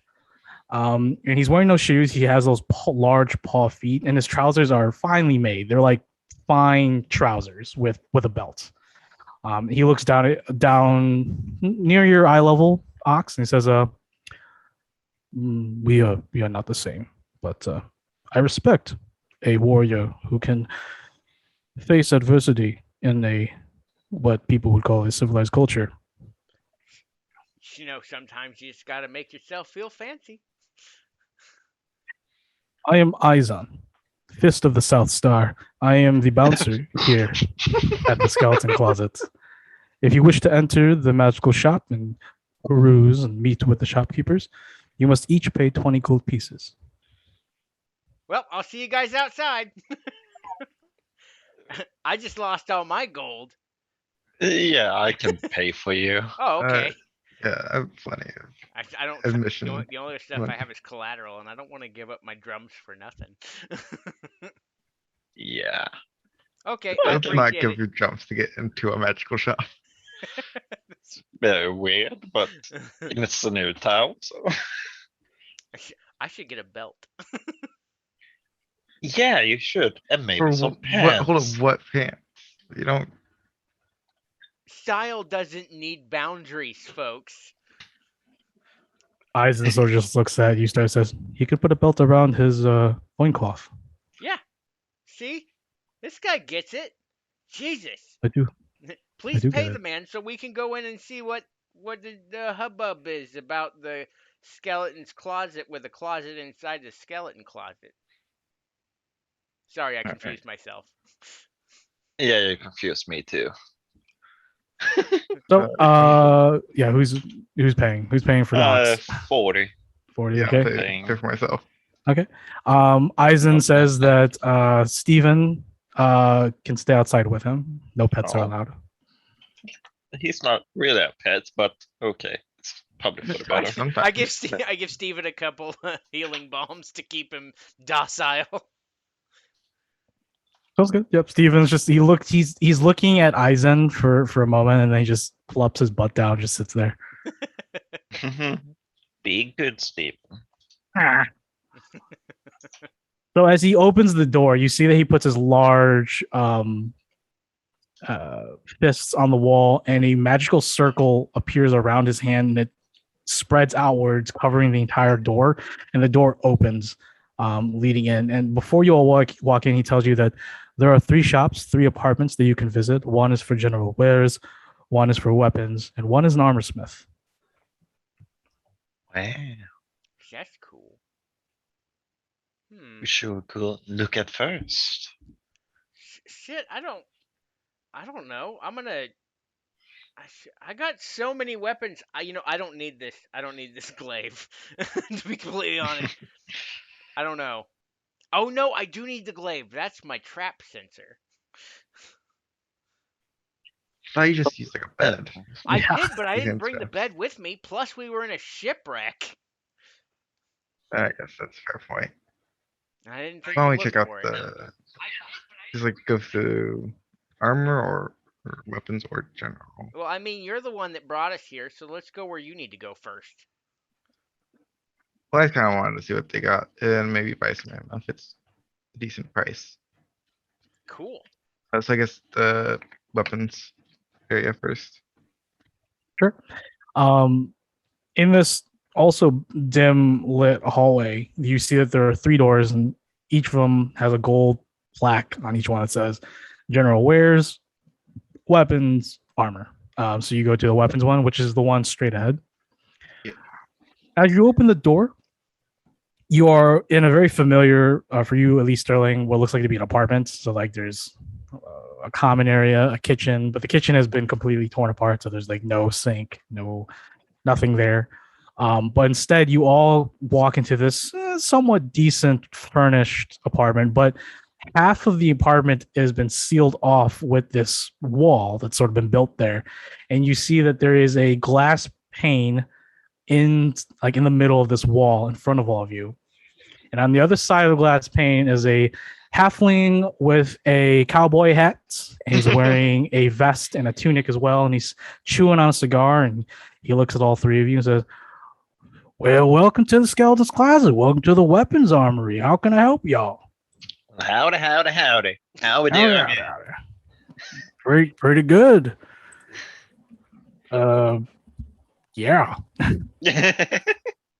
Sorry about that. I just love your accent. Well, thank you kindly. Have, stop flirting with every person we run into. I'm not flirting. I'm having fun. Whatever. He sort of gestures all to come towards the glass pane, and think of it going to like a bank teller, if your bank has this, but there's like this glass pane in front of you, and there's like these little holes where you can talk to, and then underneath on the table is this little opening where obviously probably the transactions of gold comes in, but you don't see any weapons on your side. What you do see on his side are all the weapons and stuff like that. Only thing in front of you, in front of this glass pane, in front of him, is this ledger with pictures in it. He says, "You look all to be first-time comers, so what we do here in Skeleton's Closet, besides the armor smith, he actually allows people to touch his wares, which is actually pretty weird. But hell, he makes his own stuff, so I can't really judge him for it. But here at the Skeleton Closet, we have a catalog, and if there's something that you like, something that you pick your fancy, you can just go ahead and tell me, and I can bring it up to you, ring it up, and you can be on your merry way. All right. I'm in a weird predicament. All of my money is in the bank in Macerna. Oh, did you sign up with the House of Trades? Yes. All those bank vaults linked together. There's a House of Trades here in the city, back at the Ocean Stone Market. Oh, okay. Maybe it would have been smart for us to get our money out before. Son of a bitch. Hey, by the way, he looks around. Since you're here, we don't only just take gold and silver. We do a little barter here as well. But if you have soul coins, we also accept that as currency as well. Wait, what? Soul coins? Not too loud. No, I'm just. Okay. Does So it contain a soul? Is it a soul? Oh yeah, Does souls exist? 100%. A soul has been forcibly put into these currencies used by the devils. Yeah. We take those too. Yeah. just stunned silence from Ox. Well, that is new. It seems like none of you all really use that currency. Just putting it out there. But if you have gold and you need to go get some more gold, you do it. Yeah, that sounds metal as fuck, dude. Pretty hardcore. Yeah. Yeah. So, I mean, I'm gonna ask, you got anything that, I mean, I don't use these things normally, but it'd be nice to be able to. You got anything I can put on these to make it, a little better? And also, so I'm not always disarmed when someone takes my weapons? Unfortunately, I don't have any pugilist type weapons in stock currently. Maybe check in a month or two. I could have some more pugilist type weapons. I honestly specialize in like spears, swords, axes, and firearms. Oh. Oh, Hey, firearms. Nice. Sterling, step up to the plate. Oh, all right. I got my firearm here. I That's a need some pretty ammo. fine Mark III Cybertine musket you got there. Thank you. I know what. That's Yeah, I was not wondering- standard issue either. Do you guys have any Exandria bullets in stock? Yeah, we got some. I got some bullets in here. How much you looking for? How much are they? I can give you a pack of 10 for 20 gold pieces. All right, I'll take 20 bullets. All right, sounds good. He goes and turns his little swivel chair, and you see him go to a shelf behind him. You see that there's like literally like totes of like random ammunition. You see like arrowheads with like fire tips and stuff like that. He throws to the side, and you see him take like a couple packs of these ammunition boxes, and he puts it underneath into a little cubby. He slides the cubby towards you, and you obviously probably exchange with the gold, and he takes the gold. Says, "Well, there you go. What else? Anything else you're looking for? Say, are you interested in buying a rifle? Looks like an upgrade from your non-standard firearm. I got a very nice musket over here. Not, I got. I was actually wondering more if you have any type of daggers or short Ah, swords. shit. I don't mess with daggers. I got big ass swords, man. If you want to go find daggers, go out on the streets or something. Okay, so I was Only hoping big for- swords in here, friend. Only big swords. All right. He calls your daggers little dinky swords. They are little dinkies. They're as big as me. Who wants to wield me? No one wants to wield me in I could battle. wield you. Yeah, you Sorry, could. that Probably. came out of. Don't worry, you're not the only one who says weird stuff in here. Sweet. I'm gonna go wait outside. I'm just gonna go right out All front right. of the shop. Not the actual full thing, just like waiting for them to get done. Like, That's I fine. just- You can wait in the hallway. Yeah, just wait in the hallway because I sound like an idiot. Do you have any rapiers? Actually, I do. And he actually you see him like wave his hand, and the catalog in front of you like flips 2 pages, and before you see a picture of this beautiful rapier with what looks like to be the hilt is in the shape of a stingray. I'll go ahead and post the picture of what that looks like. Okay. That right there, we're going on sale. That is a what? Let's see. Let me through my ledger. Called the Rapier of the Stingray 9. It's going for about 640 gold pieces or 8 soul coins. Sorry, you guys don't use soul coins. I should probably stop saying that. How do we? That These are what soul coins are. It's an uncommon rarity weapon. I'll just tell you right now, it's 1d8 plus 1. You gain +1 to attack rolls with it, and then has this feature called Poison Sting. After you make a successful attack, you can use a bonus action to inject poison to the target. The target has to make a con save, DC 13. On a failed save, they take an additional 2d8 poison damage and are poisoned for 1 minute. On a successful save, they only take half and are not poisoned. You can use this feature once per long rest. It costs 640 gold pieces. That one's going on sale. Most of the stuff here is quite expensive. Oh, yeah, there are. All our That's- money's in the bank, isn't it? Yeah, but it's very Well, nice. you also still have all the gold that you got to give back to Yellow Kate's on you, actually. Oh, that's right. Yeah, you guys have that as well. So Well- just putting it out there if you want to use it. How much Along was with it? the, How much 2,000 gold. or Does he something? has? Yeah, like I literally am standing out in the hallway with so much money. if I knew we had that much money on our side, actually. all right, considering- so the stolen gold chests of Yellow Kate's was 5,000 gold, 8,400 Oh. silver, and then in that Mhm. chest that did belong to Captain Aliye was 2,000 silver pieces. So that we have at So least, technically, in what, total, you 7,000? have 5,000 gold and roughly 10,400 silver pieces. Whoa. We have and plenty it's to 10 spend. silver for so we have 1,000 more gold based on the silver, right? Correct. Okay. 8K gold. Yeah. So, are you looking to buy there, sweetie, or you gotta go back and get some more money out of the bank? Yeah, I'm just thinking because I have this rapier and it's very special to me. But I guess. yeah, it's looks like Look, no judging here. I'm sure you killed plenty of fools, but just yeah, doesn't I look do. the part. Oh shit. But yeah, I'm gonna keep this. Do you have any hand crossbows?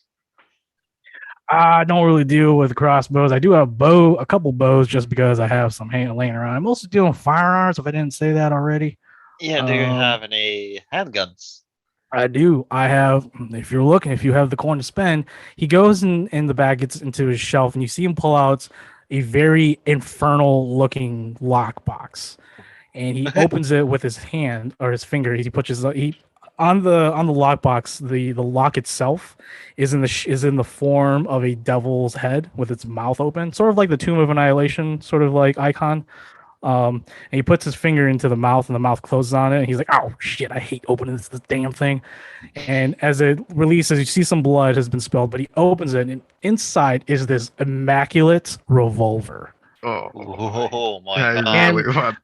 Now, only person who knows what a revolver is Sterling. And Sterling, you know that revolver tech is very advanced, and the only country that has that is the magocracy of Oglever. Not even your people have made one yet. I'll go ahead and show a picture of what it looks like. Everyone's much gonna get is, firearms, and I'm like, Oh my "Give me God. an axe!"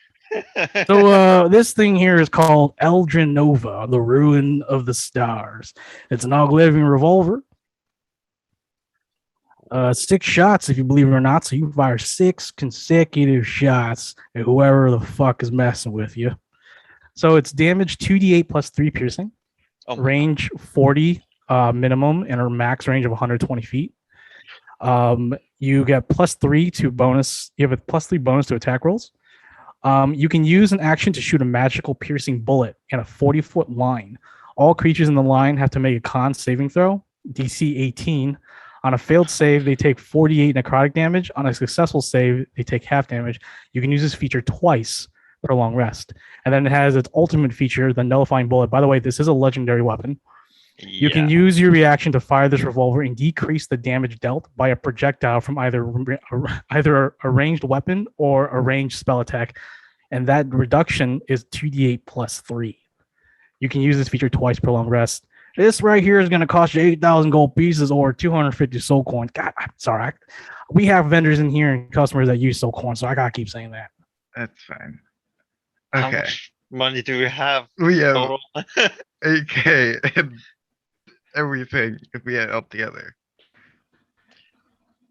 I really want this gun though. I don't think we have 80,000 gold. Or Wait, what? 80,000? Yeah, It's Oh, a- it's a- 80,000. No, it's only 8,000 gold. okay, Yeah, I 8,000, yeah. So we could afford it just to take all of our money. Yeah, Besides the one I- we have to make. It's gonna take I all would- the money that you don't technically own, but yes. yeah, I would Yeah, love but what this is it, gun. take it from us?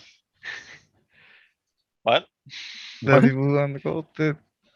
We have a god that's like gonna do something. Yeah, to it's them. just gonna take care of it. It's evil, but who cares? Okay, I care, but I'm over it. Yeah.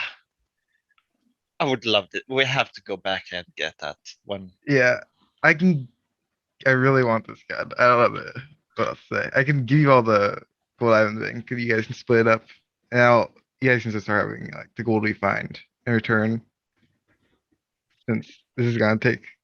Look, I don't do layaways, but this item is normal out of most people's price ranges, so I can say with a little bit of confidence that it'll probably still be here by the time you come back, but I can't promise you anything. Yeah, we get that. It's just this is the only handgun you have, right? It's the only one I have in stock. I resupply every like 2 to 3 months. So if you come back in another couple yeah. months, maybe I'll have some more. If you are currently looking for firearms, I would recommend that you come to me. And if that is the case, I can make it a requisition to get some to my shop, specifically from one of the caravans. Yeah, I was Speaking just of which, when the hell is the Stygian Whips coming in? Stygian what? I'm just out in the hallway, just like staring around. I'm not hearing any of this. So either we buy it now, which would be all the money that isn't technically ours, Yeah. or we can go do what we need to do, come back, and he might still have it. He said he pulls out like a hot dog and starts eating it, and then after a while he finishes. Like after like short minute, he finishes it. And you see him pull out a dagger from like the shelf, and he starts picking his teeth with it. But Yeah. you don't mess with daggers. What's with that? This ain't no dagger, son. This is a toothpick. It's not a toothpick. Alright, Yeah, it's a toothpick to me. You want to buy it? I don't want to buy your toothpick. Alright, This is what the toothpick looks like. Oh, why does your toothpick have a gold handle? Because it's a toothpick. Like I said, son, I don't normally sell daggers and stuff. If I get them, I just put them aside because no one's gonna buy them from me. Everyone comes here for my great swords, long swords, and my firearms. You know what we're I'm saying? gonna buy the dagger. You want to buy my toothpick? Yeah, toothpick. All right, it's How much? 2,400 gold pieces or 21 soul coins. Sorry, I keep saying the price for soul coins. You don't what? Okay, fuck. So it's called the pocket picker. While holding this dagger in one hand and a small enough object in another, you can use an action to speak the dagger's command word and twist it in the air as if it were a key. When you do so, the object is shunted into a special demiplane, where it remains until you use an action to speak the command word again and twist the dagger in the opposite direction. If you have a free hand, the stored object reappears in it when the object is removed from the demiplane in this way. Otherwise, it reappears at your feet. Only one object can be stored in this demiplane at a time. The object can't be magical and must be no more than 1 foot on a side and weigh no more than 10 pounds. If the dagger is destroyed, any object within the demiplane reappears in front of you. It gets a +1 to attack and bonus damage, or bonus attack and damage, counts as magical, as well as on any ability check you make using thieves tools to pick a lock, provided you use the dagger as part of the set of tools. You can use this dagger as a thieves tools to open locks. Okay, that's kind of cool. A rare dagger. Much more in our price range as well. Yeah. Do you want Sterling? I also have that musket, son. So you upgraded that let me non-standard issue. Yeah, well, I see the musket. Right. He pulls out a very interesting style musket, and you see it glow and hum with energy. This right here is called Intervention. It is a musket technically. So it does 2d6 plus 1 piercing damage. It has a range of minimum 250 feet to a max range of 750 feet. You gain +1 bonus to attack rolls you make with this weapon, and each attack with this weapon uses 2 pieces of ammunition, thus doing 2 pieces of damage. It has a special action called the Ray action, or Ray shot. As an action, you may shoot a bolt of arcane energy from this gun. All creatures within a 5-foot wide, 60-foot long line have to make a dex save, DC 15. On a failed save, they take 2d6 force damage and 2d6 lightning damage. On a successful save, they take half. You may use this feature once per long rest. This right here is going to cost you 3,000 gold pieces or 30 soul coins. God damn it, sorry. I'm getting bored. How I'm much- walking back in. Okay. Much gold did you say? I thought they would get him because he has all the money. What'd you say? How much gold was it? 3,000 gold pieces for the 3,000. musket, sorry. What's taking you guys so long? That's a Look lot of at- cool stuff. Look at this gun. And tell He me has what's taking so this long. really cool revolver, but it is also all of our money. I literally just look at both of them and go, "Why do you?" I just point to my great axe. Nobody needs guns. I Hey, need guns. You I half-orc, work with guns. that's a nice axe, but would you like something better? And he I just goes and stare goes at to the him. back. He goes to the back and he pulls out this beautiful great axe. This right here is called the Axe of the Bright Sentinel. Damage is 1d8, 1d10 because it's versatile, +2 rating damage. You gain +2 bonus to attack rolls, and for barbarians only, this can only be attuned by barbarians. While you are raging, all creatures of your choice within 10 feet of you have advantage on strength checks and strength saving throws.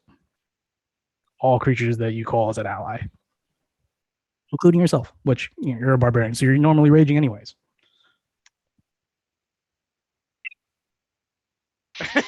just like trying to figure out the thing in my head. What's the cost? 2,700, 27? 2,700 gold. Oh, pieces. yeah, I can't understand that when you say that. Oh, Don't yeah. worry about that. It's just my lingo. Here's what we could do. Could either get the one revolver, or I think all of us could get our own weapons from this place. I don't have that kind of Let- gold. We do have that kind of gold. It's inside the bag. We got from Yellow Cake and stuff. Strapped to your back is a lockbox and the freaking sack of gold. We have for a Yellow lot of Cates. gold. That's You mean the it's stuff we're technically supposed not ours. to use to save people?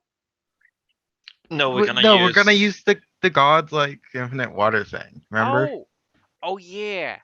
So we're going with that plan, and we're gonna keep the booty. That's the thing. We could either keep it and use it now, or we could wait just in case if we do need to give it to him.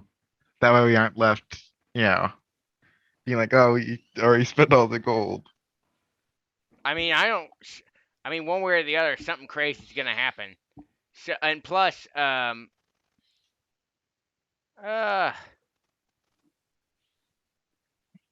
it's probably gonna I be mean- far easier to lie to the federal people than it is gonna be that pirate. Yeah, just say we didn't find the gold, or whatever. The federal people. Wait. Better choice of words. It seems to have been spent already. Yeah, just like it's not our fault that the gold is no longer there. Yeah. So that axe is fine and dandy, but what else you got? Well, I got a great sword here on sale. I got a scimitar on sale. I got another great sword on sale. Here, I'll show you this great sword real quick. He pulls out this gnarly looking and like anchor-ish, like oh, show you a picture. It's gnarly looking. Looks dope though. Mouse is dying. Bing bang boom. God. This here is called the Castaway's Solace. It's a great sword. There's a 2d6 plus 2 slashing damage, plus 2 bonus to attack rolls. It has this thing called the Anchoring Strike. When you make a successful opportunity of attack using this weapon against an enemy who is fleeing or passing you, the target also must make a strength saving throw, DC 15. On a failed save, the movement of that creature is reduced to 0 until the start of their next turn. 2,100 gold pieces or 16 soul coins. I like both I of got- those, honestly. But quite frankly, I mean, I'm already pretty badass when it comes to raging and advantage. I know I could give it to you two, but let's be honest. If it weren't for me, we'd have crashed 3 times before we finally crashed. Because I punched a cliff. It's fair. Yeah. So, what you said? What was the damage on the great axe? You said 1d8. It's versatile. It's a battle axe. Sorry, it's not a great axe. It's a battle axe. okay. So it's 1d8 or 1d10 plus 2 radiant damage. And then it the can only sword be- itself yeah. is 2d6 plus 2. 2d6 plus 2. Hmm. Or I think- got here this dwarven great sword. Basically makes you grow a beard, makes you super strong. I don't need a beard. Your AC goes up by 1. You have advantage on perception intimidation checks made to interact with dwarves. Hmm. Hey, how many dwarves have we run into? As, None, I don't think, unless I maybe think one we've was a run shop into, like, vendor. one. Yeah, he did. He was a crewman of the Galvan Extos and he got killed. Well, don't need to worry Also about that- that anymore. Also, that dock worker back at Afram who you told that they were snake pirates. yeah. Wasn't one in the how do I explain it? With the goblins and temple. Yeah, there's a But he well, was- you didn't talk to him. He was taken away. Yeah. There's a few doors that we just kind of forgot they existed. Yeah, pretty much. They're so tiny. How do you even remember them? But yeah, I know how to speak Dwarvish. That's right. Okay. Nah. So I mean, I'm fine. I want that sword. The fancy one. The one with the. How much did you say it costs? It's 20. The Castaways, Castaway Solace is 2,100. 100. Maybe I should go like. I'm thinking about selling my cape to someone so I can. I really want that gun. I really want that revolver. It looks really cool.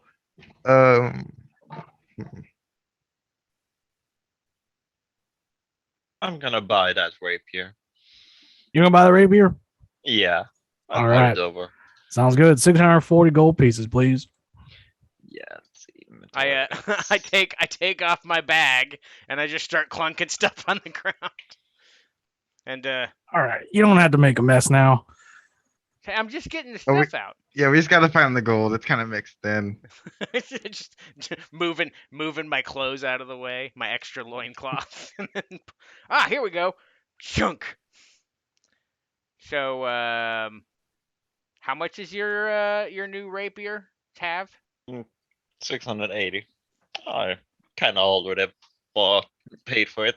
Oh, you already paid for it? Because yeah, I used the thing in the bank. I just took it away. So Okay. let's just say So if you buy the sword, we'd have like 5K left after that. About. Mm-hmm. Well, we'd have like 50, You have a little more 5100 than that. or something like that, yeah. Yeah. And how much is the rifle that you want? The revolver is 8K. The rifle I think Jeez. is 2K. something 3K. Like that. Okay. 3K. So So which one are you actually trying to go for? The crazy one I- that's gonna break the bank? I really want the revolver, but I suppose the one that I can actually, reasonably afford might be the better choice right now. Okay. So that one, I believe, was what, 3,100? The rifle or Yeah. the musket, Mhm. 3,000. 3,000. Okay, So- so that takes us down to just about 2,100 for the sword. So I guess we're down to 150 gold left in the coffers from everything we found. So, So you guys buying both those then? yeah. I don't. I'm Well, gonna I hold don't- off on the rifle for now. I think I'm okay with what I got. I'm really debating because I've already technically got a magical sword. You do, but do you think they'll want it back? I mean, even if they do, and we get away with this pirate, so if even if they do, and we get away from this pirate thing with keeping this stuff, then we can do whatever. Then, we just have to come back here. Only we should hire someone to bring us. What? Okay, so Tav, you're buying the rapier. Yeah, Okay. And did you use anything from the coffers or did you have your own money? I had my own. Okay. So I guess we'll be back. And if it's here when we get back, awesome. If it's not, we'll probably have new options, I guess. That Yeah, way alright. If you, we can all have the peace of mind that we weren't the reason they all died. Yeah. All right. yeah, Sounds good. Well, my name's John Go, so if you come back, holler at me. Jom, go. John Go. I Sweet. very much want a revolver. So if you could like I don't get do another di- one. I don't. stock or Oh, whatever. yeah. I can make a requisition if you come back within a month or two. I can make requisition to the caravans they come by, or some extra magical firearms. Yeah. That'd be nice. Sweet. Let's get the hell out of here before we do something incredibly stupid. We barely survived that Yes. encounter. All right. So, do you guys want to just leave the Skeleton's Closet, or do you guys want to look at the general wares / or the armor smith before you leave? I did want to ask like the guy at General Wares about my magnifying glass. Sure. Yeah. Okay. I still haven't gotten an answer on it, even though I know it's at least was magical at one point. Sure. So you make your way out to the hallway. You enter the apartment that says General Wares. And as you enter, it's the same exact setup. There's a wall with a pane glass, and this time on the other side of the window is a muscular man, bald, has a very interesting garb on with a furry overcoat. I'll go ahead and post a picture of him. And then actually, we'll go ahead and take a real quick break. Yep. 10, 15 minutes. So. Alrighty, cool. And muting.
golden.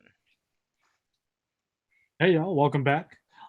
We are picking right back up with the sand swimmers going into the General Wares apartment. So, like I said, where we left off, very familiar setup, glass pane. You do see this bald man on the other side of this glass pane window. You see that he is currently eating what looks like to be couscous in front of it, and he says, "Ah, yes, welcome. Come in, come in. Welcome to my humble abode. I see that. Well, I heard that you were down the hall at Yongo's place. Buy anything interesting there? About his wife, yeah? Very good. Thank you for your patronage. My name is Zacharias. I am the technical leader of the skeleton shopkeep here, and I sell general wares. Was there anything in particular that you are looking for? Something that I can help you find? Well, I was wondering, I'm not sure Yes. if you'd feel to do this, but I have a few items that I know at least one of them is magical, but I don't know what they do. I was wondering if you could appraise them. See, I don't do that kind of thing. It's not my forte. I mostly just sell general magical equipment. What kinds of items were you thinking of? May I take a look? You can, yeah. Look, Well, you can just show it to him, yeah. yeah. Got the magnifying glass and the little elephant. I'm not sure if the elephant's magical or not, but I have hope. I can tell you from right now, both those items are pretty mundane. Yeah. At least I know the magnifying glass, at least at one point was magical. I'm just trying to figure out what exactly it did. From here, I can tell that it is quite the master craftsmanship. But other than that, you could probably sell it in the market for a reasonable price. But I do not want it. It's fine.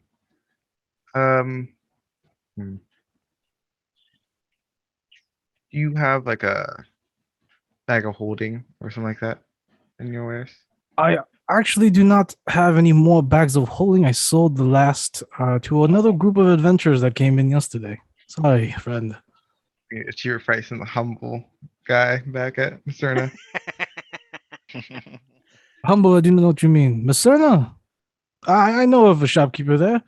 The Dragonborn fellow, one who Yeah. runs the summoning scroll. Yeah, quite the jackass, actually. Yeah. He gets it. He gets it. He understands what humble means, at least in The man's head is so far above the clouds, it is sickening. Yeah, he's very humble. Very humble. That's what he still says. He still says that thing. Yeah, humble. Yeah. His He does have humble he magic does item. have quite the collection. I will say that he has quite the collection, but I don't trust Arbites. I just don't trust them. That Anyways, sounds racist. So I Arbites. It's former job. He was an adventurer, a very Oh, peculiar okay, adventurer. yeah. No, Dragonborns. I don't care for. They're whatever. I don't care for Okay, anybody who yeah. doesn't respect me. Yeah, I understand that. Were you So- here to buy? Were you here to just to put those things appraised? Because I don't really do that thing here. We can check what you have a little. Sure, the ledger's right there. I just look at him like, so I should probably get rid of this before I get myself in trouble. What do you have that you'd be willing to trade for a drum that scares the S out of people? May I see the drum? I pull it out from my bag. Here. What's the rarity on it again? Uncommon? I think so. Let me shit somewhere in here. Wait, I have it on my sheet. Stupid. Equipment. Drum. My God, why? Is it not? Did it? Oh. It didn't get put back. But I'm assuming Is there- it's the you same can put as it back. the drum of silence. It's an uncommon. Yeah. Okay, yeah. You can put it back in your inventory. You just gotta go to your inventory and add item. I probably didn't put it back. He looks at it for a second and he just says, I I have something I could trade for that. Looks interesting. Magical drums. I could find someone here in the city who could buy. Or I could buy one of those caravans who could come by and buy from me. What would you say if I traded you for a satchel of magical beast chow? What's that do? Well, from my understanding, you can feed this to a variety of animals. And the satchel comes with a variety of savory meats, enriched plants, or both. If a beast or a monstrosity with a challenge rating of 2 or lower, and an intelligence of 3 or lower, eats the serving of food from your hand or similar, needs to succeed on a wisdom saving throw, or they're charmed by you for an hour. Hmm. Let's see. Drums. Are you a spellcaster of sorts? Do you cast spells from far downfield range? Well, No. I dabble in the mystical arts of storytelling. You're a bard. Okay, Yes. for sure. Understood. A bard. Well, I don't really have anything quite similar to that. I do have this bellows. Now I understand you might be thinking, why would I need a bellows? I don't have a chimney. Well, these bellows are made from black rubber and dark wood, and as an action, you can pump the bellows, causing them to exhale a cloud of green fog in a 20-foot cone. Each creature in that area must make a DC 15 con save, taking 3d6 poison damage on a failed save, or half as much on a successful. Creatures are affected even if they hold their breath and don't need to breathe. Hmm. Better version of my cape. It's a way better version of your cape, yeah.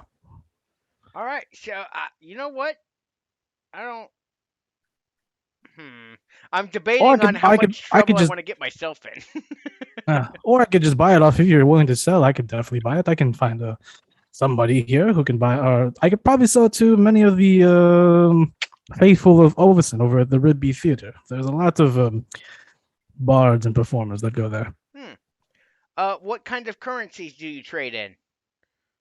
Gold specifically, or if you are of the more sinister nature, I do accept soul coins.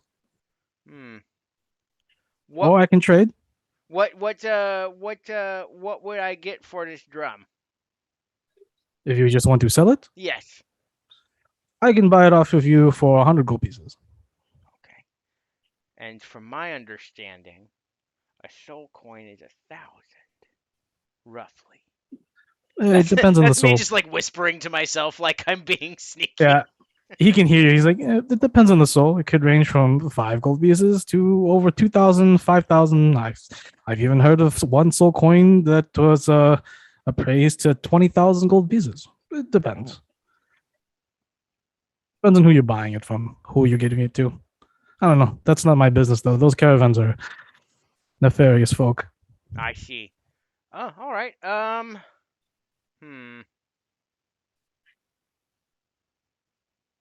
I might need to cause a panic. I just wanted to see what it was worth. I'll go ahead and hold on to it. I appreciate it. Very well. Sounds good. So I'm done. What about you? Yeah, I'm done here too. I really want to sell my Yeah. cape. Okay, I guess we'll be on our way. Thank you for your time. Yes. Thank you once again. Thank you for coming down and visiting the skeleton closets. You all have a good day. You as well. So, Yes. we've got everything we need, right? So we can just Yeah. So we can start head moving on off that to way. put our heads into the water. Yeah, Yeah. we're going to the water. Yeah, I just have a little thing I want to talk to you all about in a little more private area. Okay. So we go outside and find some alley or something to stand in. Sure, that's fine. As you all exit a large, noble building complex, across the street is like slums, back to like the normal slum areas, slum apartment complex. Think of like a somewhat better favelas from Brazil. Not as bad, but not also as good. That's sort of the layout of all these buildings. They're just these clumps of building apartment complexes put together, and that's where people live. Yeah, you can find an alleyway for sure. Yeah, okay. Well, Lloyd got some of his memories back and stuff. Who's Lloyd? It's Lloyd. the we person talked in her ring. The shit that talks in her head. And she Oh, can talk. yeah. Sterling heard him too when she touched the ring. He touched the ring. Why am I saying? If you touch the ring, you can hear Lloyd. Nope. Not interested.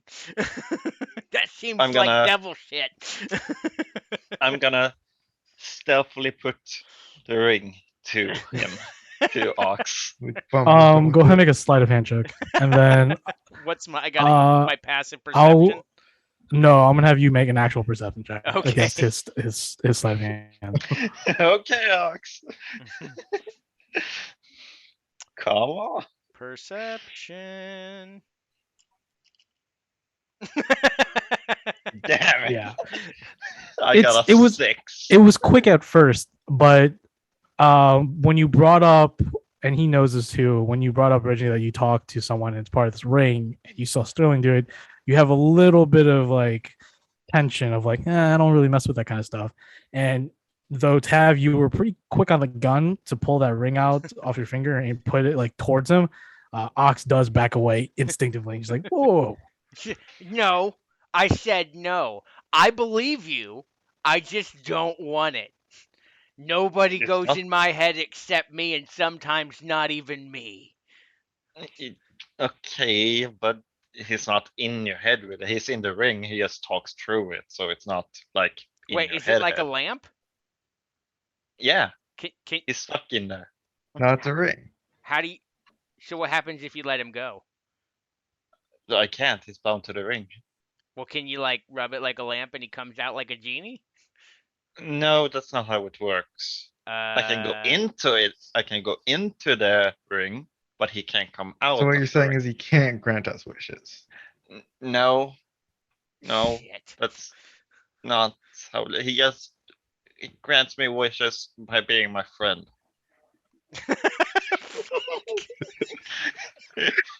That's the first time I've ever heard of a warlock calling their patron their friend. What? His memory seems I was like a few The weeks wish of old. or something. friendship. That phrase was hilarious. He grants me wishes by being my friend. like the wishes are our friendship. That's hilarious. Friendship Yeah. is magic. Oh, Yes, it is. Okay, Uh, so I believe you. So what's this thing you want to tell us about? Yeah, he's getting a weird feeling from this palace thing, this Paradise Palace. And when we went by it, there were what was it called?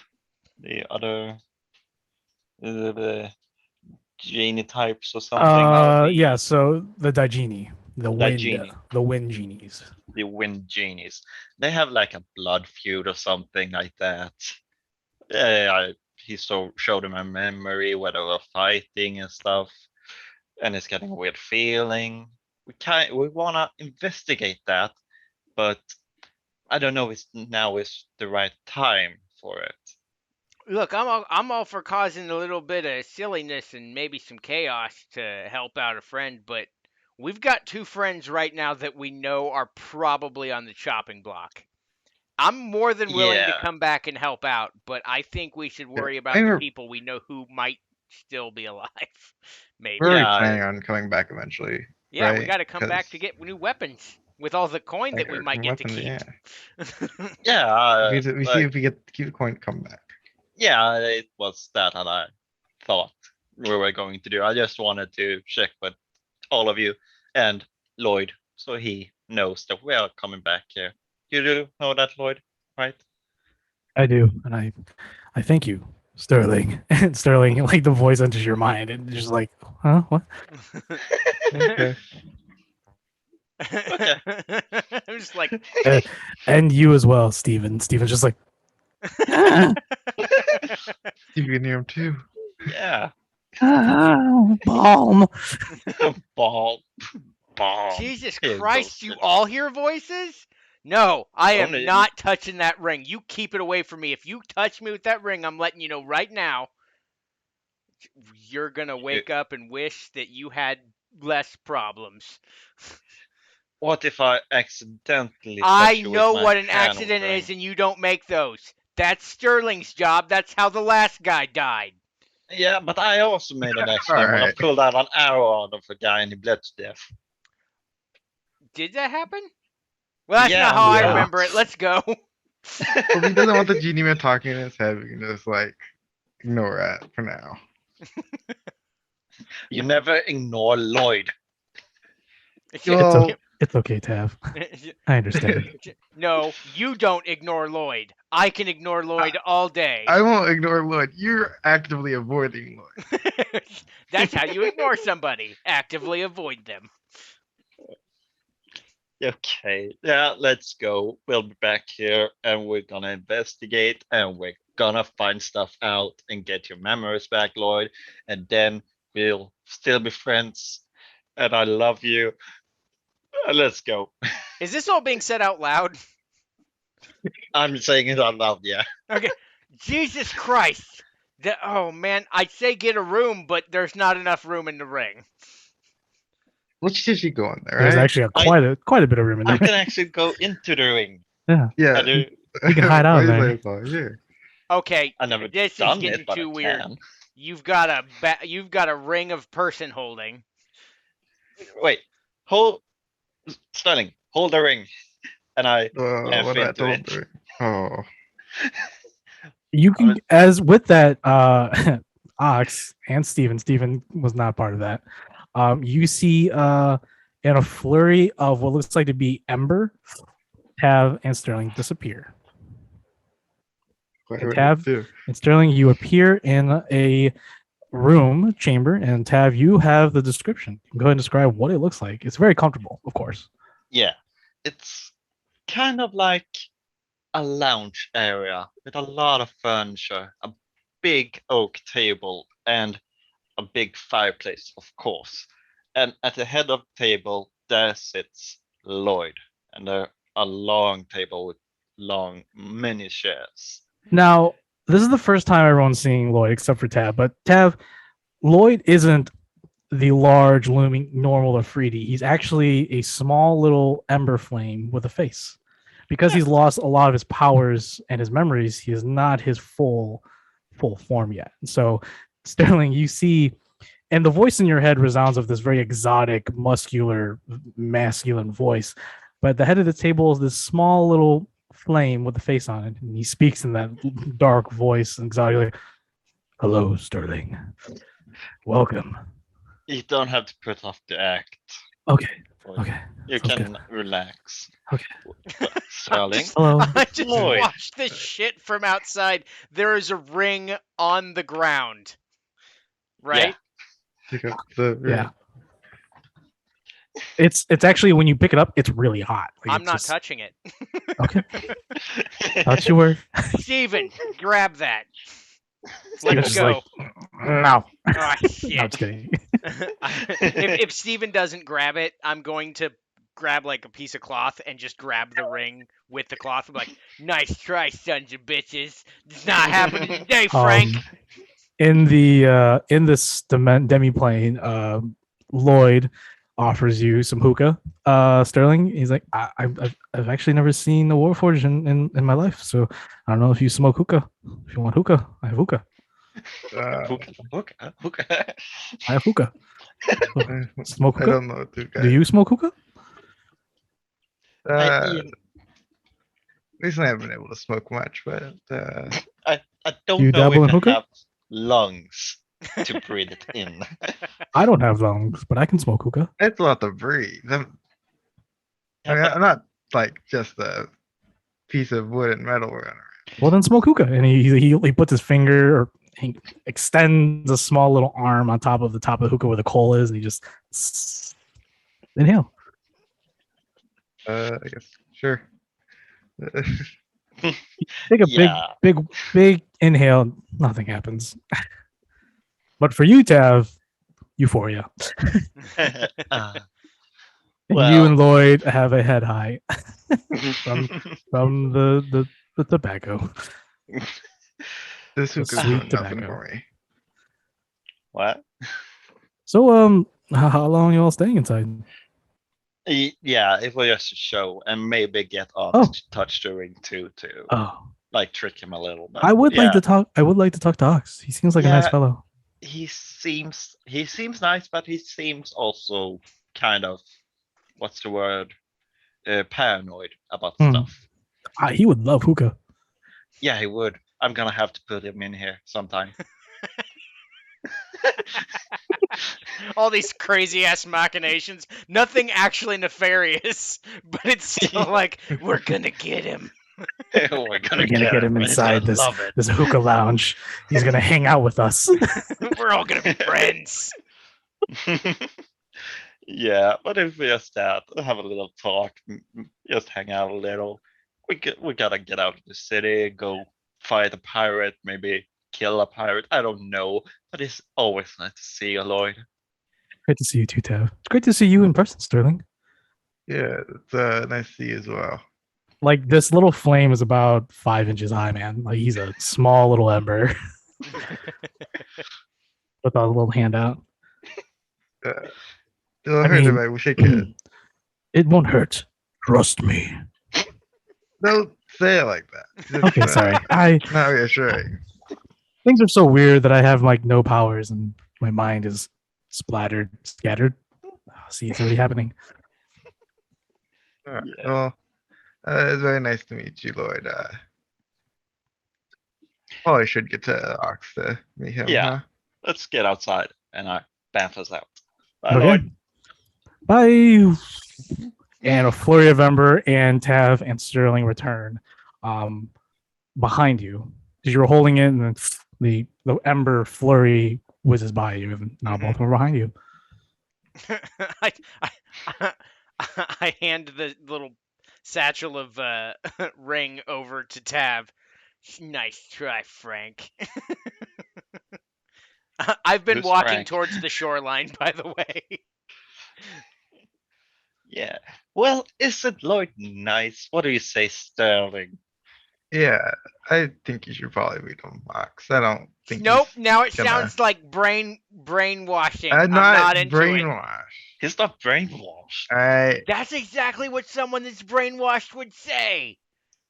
What I do you want me tried to to say? get- I am brainwashed. Like I tried to get Steven to pick it up, and he was freaked out. I'm not touching even that already thing. touched the ring before. Yeah, Come on, and think he's about it. freaked out by it. Think about that. Yeah. Yeah, it's He probably has because two of intelligence. He's stupid, but I Always love it so freaking out.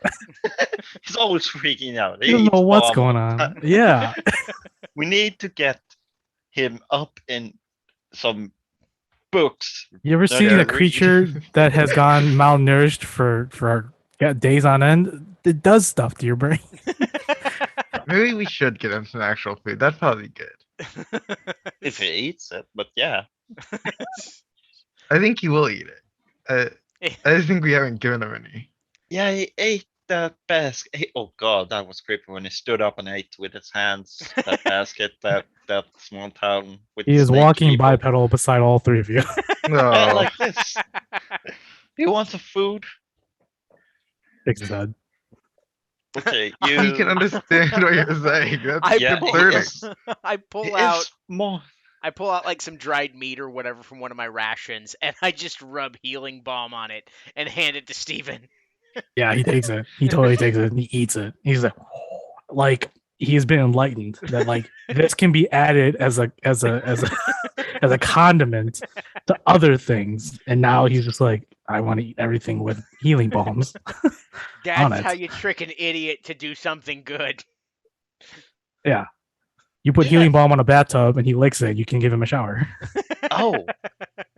Oh. Yeah. Throw a healing bomb to the The sea, good then he old goes peanut with us. butter with the dog. Yeah, no, that's something weird. Oh god. Okay, so you guys make your way. You guys make your way to the bay, or you guys make your way outside We the probably city. shouldn't we be. have to go We're to the close to ocean, source right? of water, right? So It doesn't. Yeah. Yeah, she just said ocean. I'm just saying. Do you guys want to do it in the bay since it's still the ocean, or do you guys want to go outside the I city? think the I think we wanna Because avoid someone people. sees us, right? Yeah, that's what I was thinking too. Oh, I think we should go what's the outside. big deal? if Someone sees us do it, right? I mean, unless someone recognizes how that happens and thinks, "Oh, these people are evil."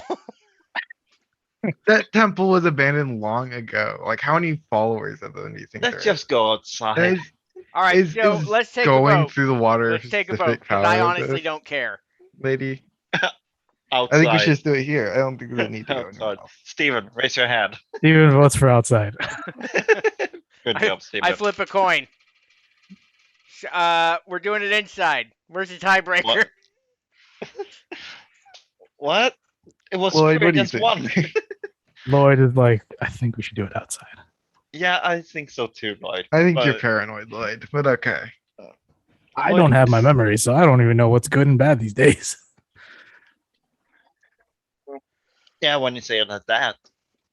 Let's do Yeah, it. you shouldn't really touch it. You shouldn't really be trusting me with a lot of information. Yeah, that's not how I like to look at things. All right, so I'm assuming you guys are gonna go out, or you guys Yeah. are you guys okay? Yeah, we'll go outside. We'll go outside. Or we Yeah, split the you- party, and some of us go outside and some of us go inside. We all end up at the same Right. place. Some people are freaked out. Some people aren't. Okay. So you guys just go outside, I guess, outside the city. It is probably around 1 o'clock, 2 o'clock in the afternoon. You make your way to the coastline of the calm Helid Ocean. All that Narcelia said was to just submerge your heads into the ocean, and you'd be taken there. So My Is gut that- counter better not be ruined. Hey, at least you'll get the sand out of your ears. I Watch out for the salt, though. And I stick my head in the water. Right, so you stick your head in the water, and I assume everyone else as well. Yeah, I'm gonna Alright. make sure Steven does it first. So Yeah, you just dunk his head. And he's like, "Ow!" Oh, so like people are walking by, and you're just like forcing this dire rat's head into the ocean. They're just like, "Mommy, are they trying to kill that dire rat?" I hope so. No, he's my friend. He needs a bath. good. It deserves it. So as you each dunk your heads, who's holding the ewer? I think I think it was Tav. I think it Tav was was the one that Tav. walked out with it. yeah, Yeah. because Tao has the most magical knowledge. Right. So as you all dunk your heads, you're all sort of your heads are submerged. You all look at each other underneath the water for a second, and then Tav, you feel this warm sensation wherever the ewer was placed, and instantaneously all four of you black out. Great. We're gonna drown. We're all dead now. Roll the character sheet. And within to you all, not even a second passes, and you all open your eyes and you wake up. You are all soaked. Your clothes are soaked, and you're covered in seaweed. And some of you, especially you, Sterling, have barnacles attached to parts of your body. However, your backpacks are completely covered tightly by this seaweed, and as you take it apart, you notice that your backpacks are fully dry, and if you check inside, everything's good. Nothing's been soaked. But you wake up on this white sand beach, and you are surrounded by ocean. And you don't know where the fuck you are, but you're on some island. Okay, that was weird. Oh, guess thought- we made it. So we're either on the right island or we're gonna die here. With Tabs and Ox's passive perceptions, you can see that there's a small jungle of palm trees just ahead, along with not too far off the coast, about half a mile away, are 2 to 3 ships, both bearing the same Jolly Rogers flags that was atop the Crimson Mutt. Hmm. I'm just gonna yell. Commander yell, got this. It's are like half a you- mile away, and you're just yelling it into the distance. Suddenly, the cold, brooding voice of Narcelia enters all of your minds. Now then, it has been 5 days, but as promised, I have brought you all to Zihi Island. My connection with all of you ends here, so I will keep this short. About another day inland, after 4 hours of traveling, you will come across a village of island orcs and goblins. Avoid them, if you can, and head right, which will be east from your general navigation. After another 3 hours, you will arrive in Dragonrot Harbor, the hideout of Yalkates and his pirate crew of the Crimson Mutt. He has grown very impatient with all of you. And do not worry, but do not worry. As I stated earlier, once you reveal this ewer to him, all will be forgotten, and he will be more compliant, I assure you. Now go. Finish what I have asked you, and you will be back to your normal dull lives. Just one. Did it take 5 days underwater to get here? There is no response. Well, there's our mission. Ha- Let's avoid the orcs and the goblins. Yeah. Also Let's. hope that one of the people we're saving knows how to drive a boat. Remember, we're supposed to give the ewer, and we can bargain with him to get a boat and someone who can captain it. And if we have to, we'll maroon that guy because we're gonna steal his boat. Whatever. Yeah, wait, but we'll get the captain so she can drive. Oh yeah, but can she? And we'll see. Let's Yeah, just go. Let's just get go it figure over it with. out. Just throw We- it in there. We lost 5 days doing nothing. But does enough time pass so that my golden lions are? You still need, Charge you still back up? need one more day. Oh, Because it's Let's 7 go. days. It's been technically 6. Because I counted the day you left as well. Let's go that way. We're gonna All follow right. those instructions to the T. Yep, I need everyone to make survival checks. All And I'll go right. ahead and make this a group. I'll make this a group check. So I'll do the average. plus 0. Alright. Fun. 17. Not one. 9. Oh my god. All right, so okay. All right, you barely all pass. Oh, You manage to, as you spend about a good portion of the day, make your way through the humid yet wet jungle inland of this island. You eventually come across what looks like to be this orc goblin village. There's about 7 to 8 little like tree huts, and you can see that there's goblins and orcs, all in loincloths, somewhat reminiscent of your companion here, except they're not wearing shirts as well. Yeah, that's right. There is one feature of this village overall is that there is a flagpole in the middle of this village, and it has the same Jolly Rogers flag on top of it.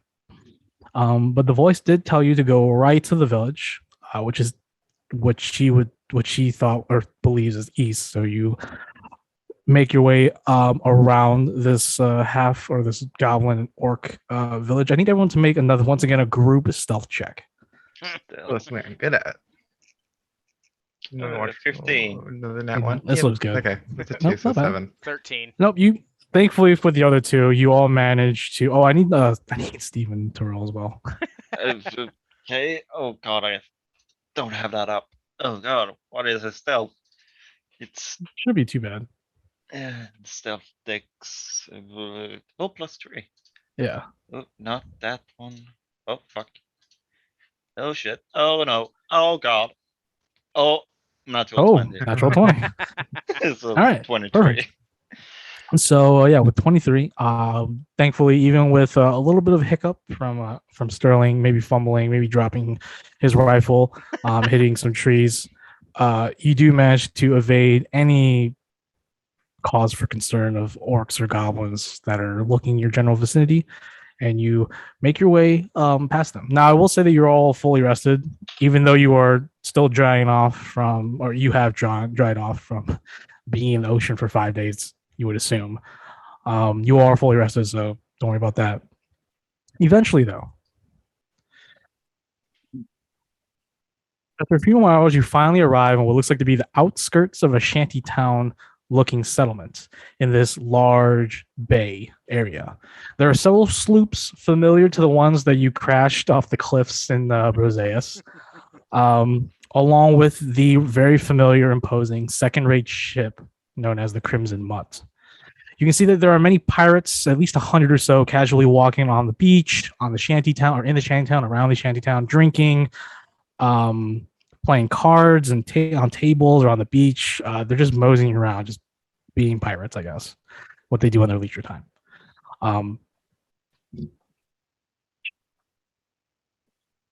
So you're probably about like 60 feet away from this large settlement. You are like at the tree line, and then it's just beach, and then there's this shanty town.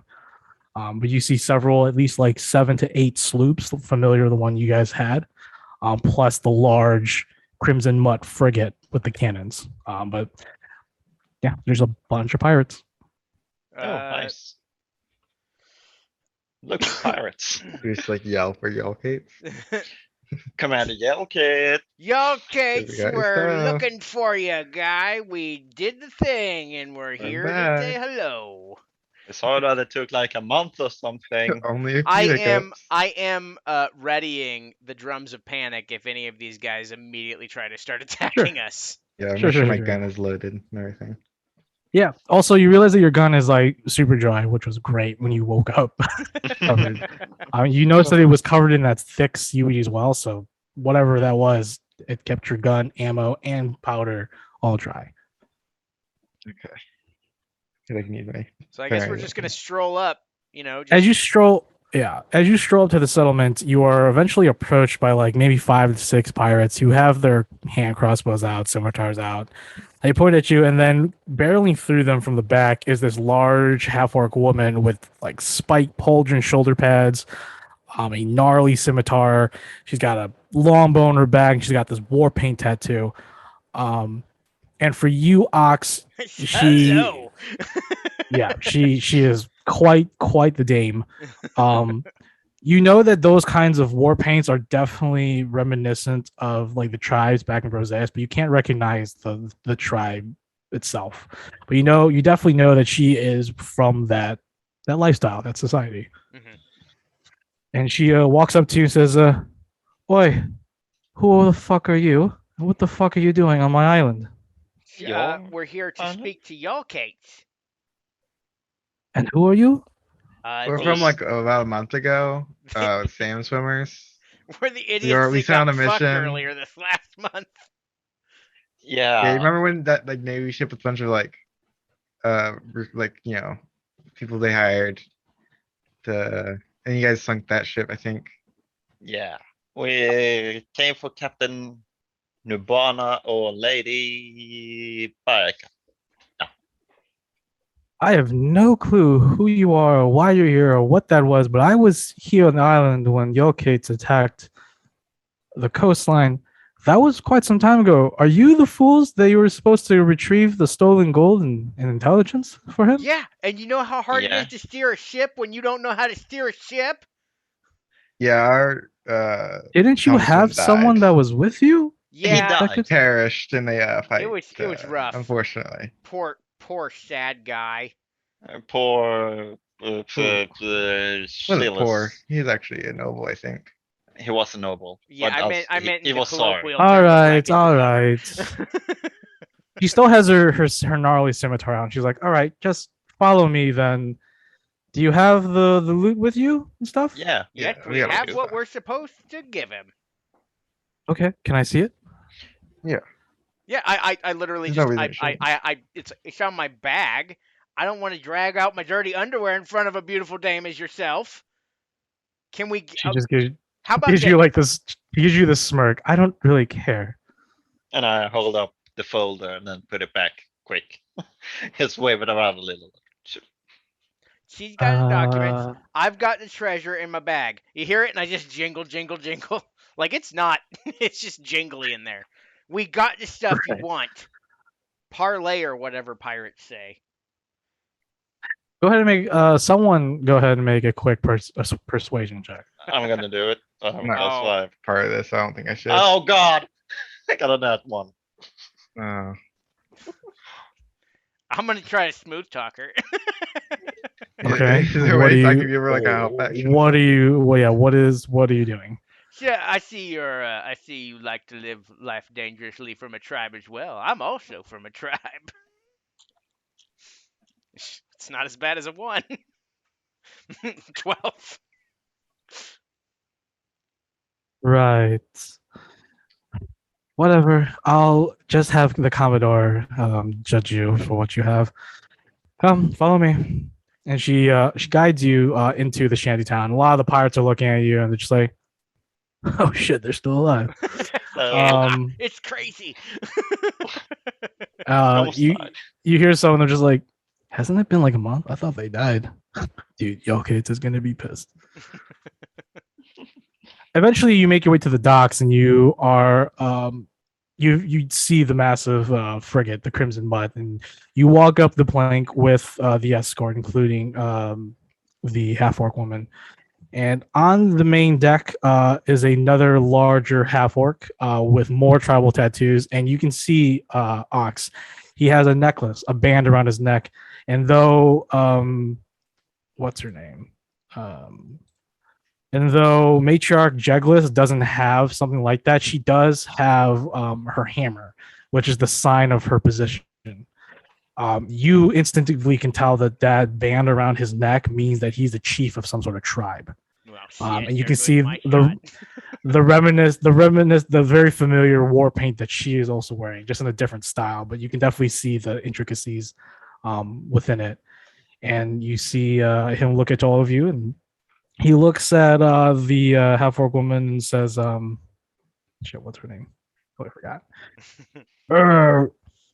Mesh, who the fuck are these people, and what are you doing with them on your Kate's ship?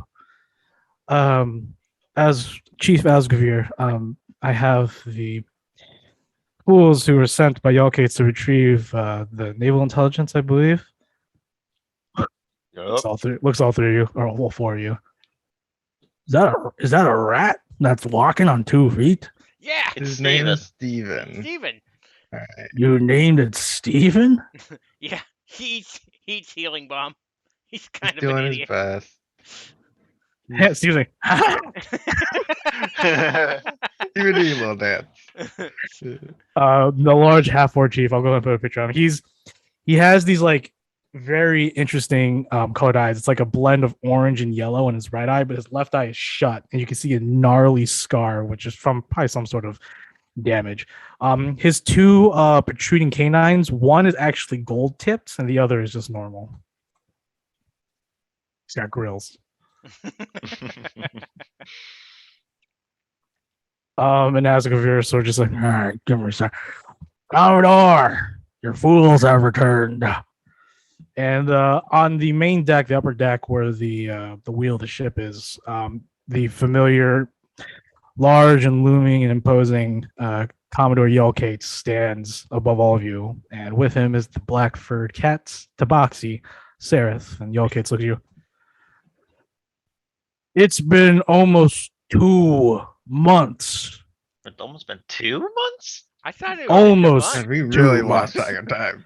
month. Shit. We got in a shipwreck after. Yeah. I some, don't like, care about troubles. excuses. Now, do you have Look, we what I got the- asked? We got the stuff. Yeah, Alright. we have Hey, the Cap, stuff. show him what we got for him. Yeah, and I pull out the whatever, I don't remember what ewer? it's called. Yeah, Yeah. You pull out the turquoise ewer or the jug, and as soon as you pull it out, Sarah sort of looks down the box. He's like, "What the fuck is that?" And then he immediately looks at Yelkate, and Yelkate's eyes goes from stern and frustrated to calm and longing as he immediately walks down the stairs towards you, Tav. Do you sit on the ground, or do you like just have it extended? I had it, have it extended like here you go, He take it. swipes it from your hand. He says, "Finally, I have it."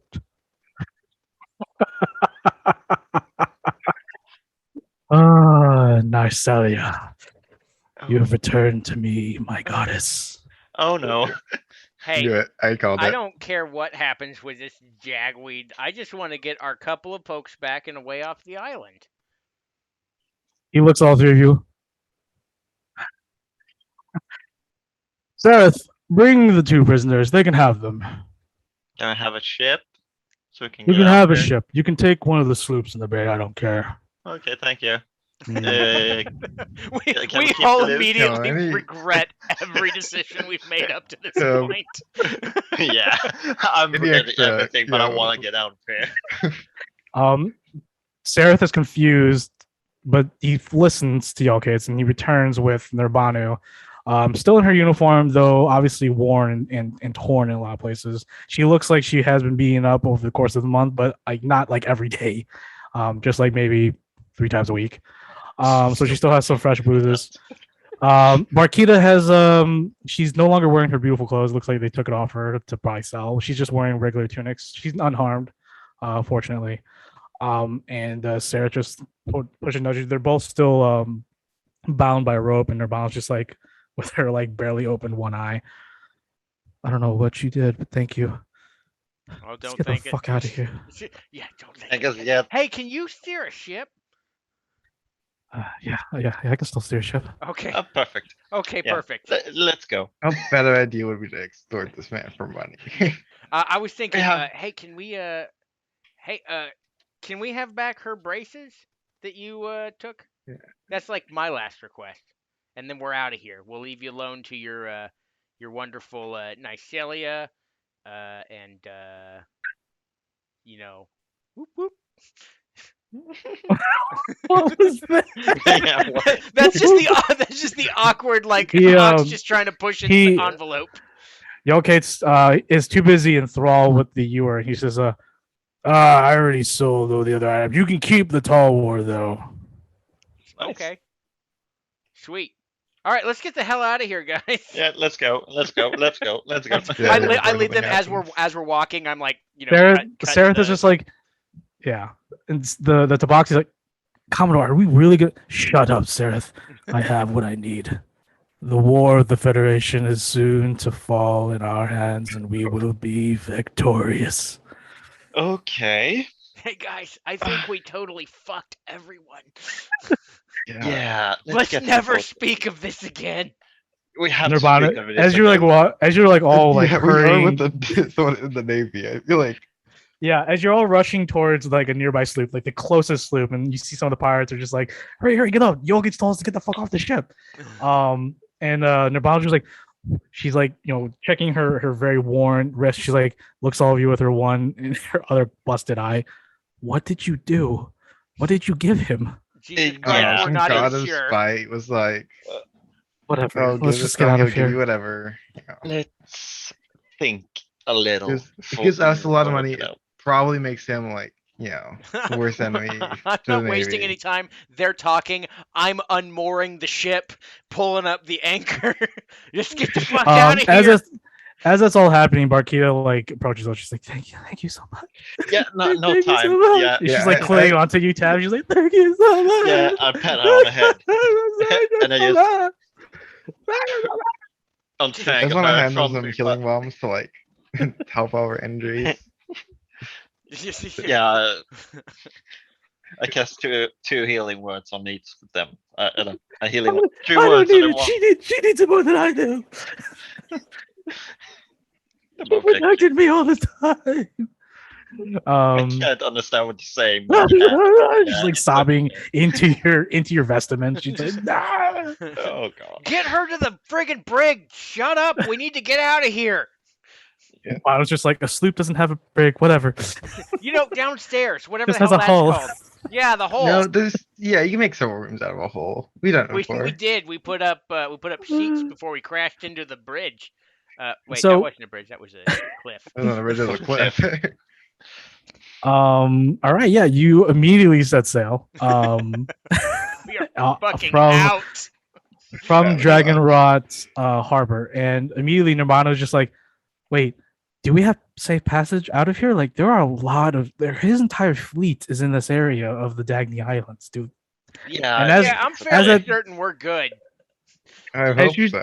As you're sailing through, like Nirvana's just like eyeing the nearby ships. They're far away from you, but the ships like are like just set there, and and you all pass it. It's a very tense moment for the next like 2 hours of you passing all these pirate ships, but they do not make a move on you, and you all make your way out to sea. And Nirvana just gives out a fresh relief, a sigh of relief, and yeah, it's gonna take 4 days to get back to Macerna. Yeah, I think we just made a Well. much worse enemy for ourselves. I think I was right. Which it was gonna empower him some way. Yeah, it wasn't killed, it was in power. That's not He great. works with the god. not against her. So we need to find an equally kick-ass god for the other side. I think I'm done with messing with like gods. Alright. I am Nirvana- done with nothing. Namada's like she puts the boat on auto sail because there's nothing she can really do. Auto It doesn't have a motor. Like she out you and you Ox and help her with like the sail. That's it. It's on auto sail. And she just looks at you. She's like, "Well, I don't really want to talk about what just conspired, but I want to thank you all. Thank you for coming back. We honestly didn't think you were coming back. We thought you just abandoned us. Where is Silsis, by the way? I know he went That with you. traitorous dead. son of a bitch. No, No, no, he he wasn't didn't trade traitorous. anyone. He No, just shit, got no, killed we're in gonna a tell fight. her the goddamn truth, all right? He tried to get us to turn on you to go to his Oh dad yeah, he did. and not Alright, fuck let's us over, but leave you for dead. Yeah, okay, you're No, right. speak about to that. I understand that though. He never really liked me, and his father is part of the Admiralty table. I'm just surprised that you didn't accept such a better deal. In all honesty, Well, shortly We after have he a did die. conscience. Have you So- met us? We're a Yeah. group of badasses that occasionally make bad decisions. no, you are, and you all have earned that naval commendation when we get back to Minnesota. I promise you. And Barkey is like, you've also earned the favor of my father. I will tell you how heroic you all have been. You saved my life. I'm sure he will reward you handsomely, along with use his influence to help you back in Macerna. Oh, Sweet. nice. Hey, Tab, Didn't you want to even think give her about the documents?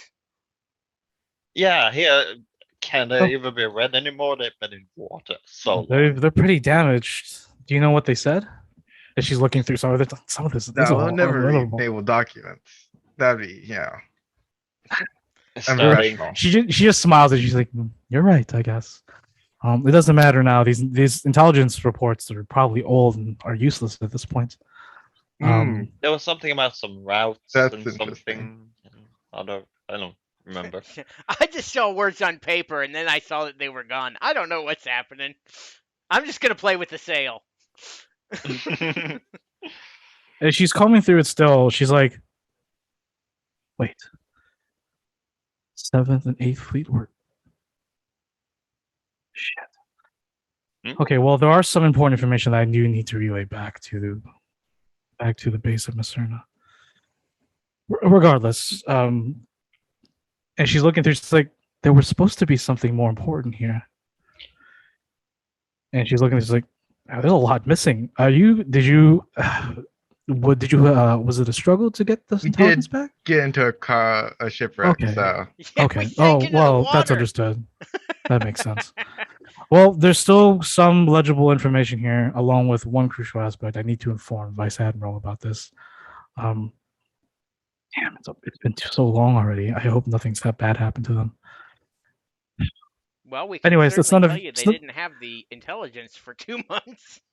That is true. So I think everything went according to the plan. Hopefully, I don't know if you want to Don't- like tell Cecil's father that his son's dead. I'll send word to the admiral. I The actually guy that I have to send word. I have to send word to all of the family members of my ship. Oh yeah. Can you? well, He died a heroic death. Yeah, very Yes. heroic. He was He- definitely fighting. It just he you fought die to in the the last heat of battle breath. sometimes. He was protecting me from snake people, and then he got stabbed and died. Naked people. Yeah, snake people. Wait. Yeah, it's a Holy whole shit. thing. It's snake We'll people. fill you in on everything when. Yeah, I will fill you in on everything. Have you ever looked It's a- into the eyes of a snake person? Have you ever stabbed the snake person's eyes out? Nirbano looks at you, Sterling. She looks at your short sword. Is that Yeah, Silsa's just- short sword? was I mean, very you're probably dire putting need. you're probably putting it to better use. In all honesty, Yeah, he's Um, dead. So if you, she gives you a stare for a second. Then she's like she understands, and she's like, I would ask that you give it to me so I can return it to his father as Hmm. token of the last thing of that is his. yeah, starting to do that. Yes. We can buy another sword for you. But this one's fancy. It's from a nobleman. Oh Yeah. my god, give her the damn sword. Yes. I generally go by Finders Keepers, but I guess, for his father. I mean, Sterling, you can keep the sword, but I will inform his father you have the sword, and then after that, that's your No, problem. it's fine. You can have the sword. I Yeah, don't need to be connected to his death in any way. I the figured as least much. you can do, And Sterling. I'll go ahead and tell him that he died, and she has some sort of probably understanding that he did not die a heroic death, and that the death is now convoluted, and she's hesitant of all three of you on what happened with all this. But Yeah, she takes the sword and she's like, "I'll tell his father that he died a heroic death." Yeah, we didn't kill him. He We can give a died with the general snake. location of Wait, what? You didn't? It seems like you were thinking that. We didn't do that. I just think that the whole story of Silsa's death is suspicious, and that's all I'm going to leave it at. I Okay, don't yeah. understand why you see. I didn't like the man suspicious either, but at the same time, he still was an officer, and he is the son of a very important person. So Yeah, we did bury him We at did. least. Kill Why anybody. the hell are you two that acting all wasn't enemy. suspicious? All right. We're not suspicious. No, you sound Okay. like a This is psycho, Bam. and he's just Yeah. like blah blah blah.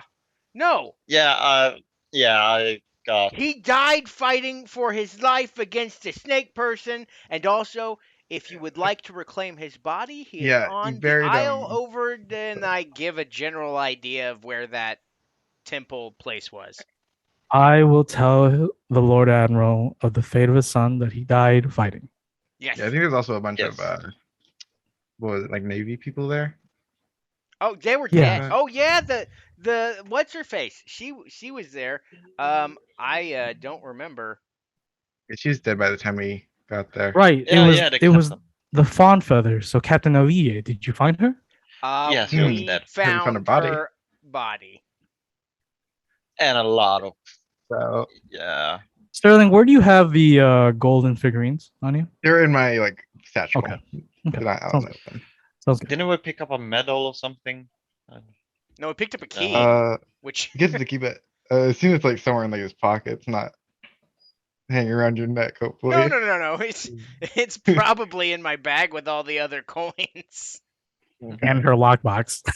Oh yeah. Oh, we actually, didn't I do. show that. I'm like, oh, you know what? I'm gonna go take a load off. I'll be right back. I go down to the hole and I pull out the lockbox and put back the stuff in there, Isn't and then the I other lock lady it back in up. there? Like I put back the normal amount of coin that was in there.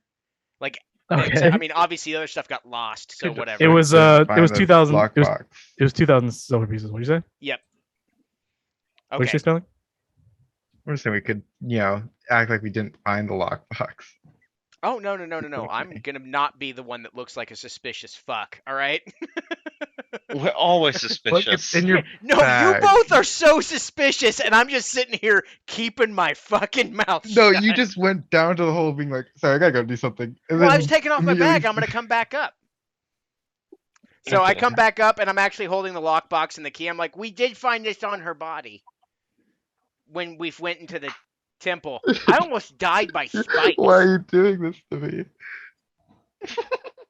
She looks at it, she's like, "Oh, okay. Thank you. I will return this to her brother." That's probably for the best.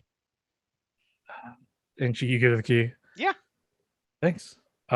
She just puts it right. She actually just goes up to the. She's like, "Could you just put it back in the hole? I don't want to hold on to this." Okay. Just right now." walk back downstairs. And, Uh, Like you shouldn't look inside it. she just Yeah. like nods her head to all of you and goes back up to the wheel. of the ship. one more thing, we didn't bury her, so you might want to. What Yeah, happened? to her? Brazil is definitely inside. Okay, so wait, sacrifice where her. was she? Where was her crew? She had a crew of like 20 Yeah, Marines. they're like all in that temple with the snake people. Okay, They're like sacrificing snake. them or something. What do you mean? What do you mean by snake people? Though I'm very They had a confused. snake They had- inside the blood. It What? depends. There's a snake lady. She was like actually like part snake, but most of them were just had like snakes Okay. inside them. Pirates and now snake people. They might Yeah, have they been must snake killed them people all, though. pirates. Oh, I don't know. Also, Wait. real quick, what did you give Yolkates? What happened? He just changed. He did a Right. complete 180. Yeah. What was that jug you gave him? I Let's literally begin with turn the around snake and walk people. back downstairs. Okay, let's begin with the snake people. He knows something. They were. What was it? The old one, the deep one. What was the name of the snake god? Morishok? No, or... it's the sleeping one or something like that, and then something like that, right? Yeah, it's like Morshok, the slumbering one, or something crazy like that. That was the snake people thing. And they're Yeah, like they really obsessed with were- like giving it blood. Yeah. Yeah. So Aliyah and her entire crew were killed by snake cultists. Yes. Yeah. Yes. That's fucked. And then Okay. uh, And then, but the where did that leader you? Too But where late by that the you time were? we got there. But where does the ewer come from? Is that from the snake people too? Okay, No. so let's go a little further in depth. We went to Sofravi to go get materials because we need You went some to stuff before Kostravi? we went to Yeah. Kostravi because it was close to where we were. It No, it was wasn't, most but- certainly not close to where we were. I don't need you. You're done. She doesn't know. Yeah, she doesn't know where you guys actually went. What So happened? she'll So believe basically, you. we went there. We got some supplies, but while we're going there, the big storm hit us. We crashed. Then we got Oh. caught in some caves. Some god was like, "I'll help you," and then, but Wait, she's like a goddess fight. Yeti helped you. Indeed, a god gave you that item to give Yokates. Yeah, not the Yes. best god. Yeah, You she's know- evil. It's an evil. You answered the call of an evil No, deity it and wasn't- gave. It wasn't like I didn't want to, but our ship was gone, and we didn't have any other choice to get there. I'm continuously walking up and down the stairs trying to find Like, a spot That's where how it's we not got to the awkward to island enter this anyway. conversation. Okay, let me get this straight. You were stuck, lost, and your ship got destroyed. You all ended up in caves, and this deity. We're not gonna label evil or not, but this What was Not- the name? No, something or Narcelia, no, the Celia. Triton Goddess deity of spite. spite and vengeance. Yeah. You that's the answered one. her call. I literally it hear was- that and I just we go back want to. downstairs. I don't- She's like dumbfounded. She's like, what? we She gave didn't you that item. come to her She- call.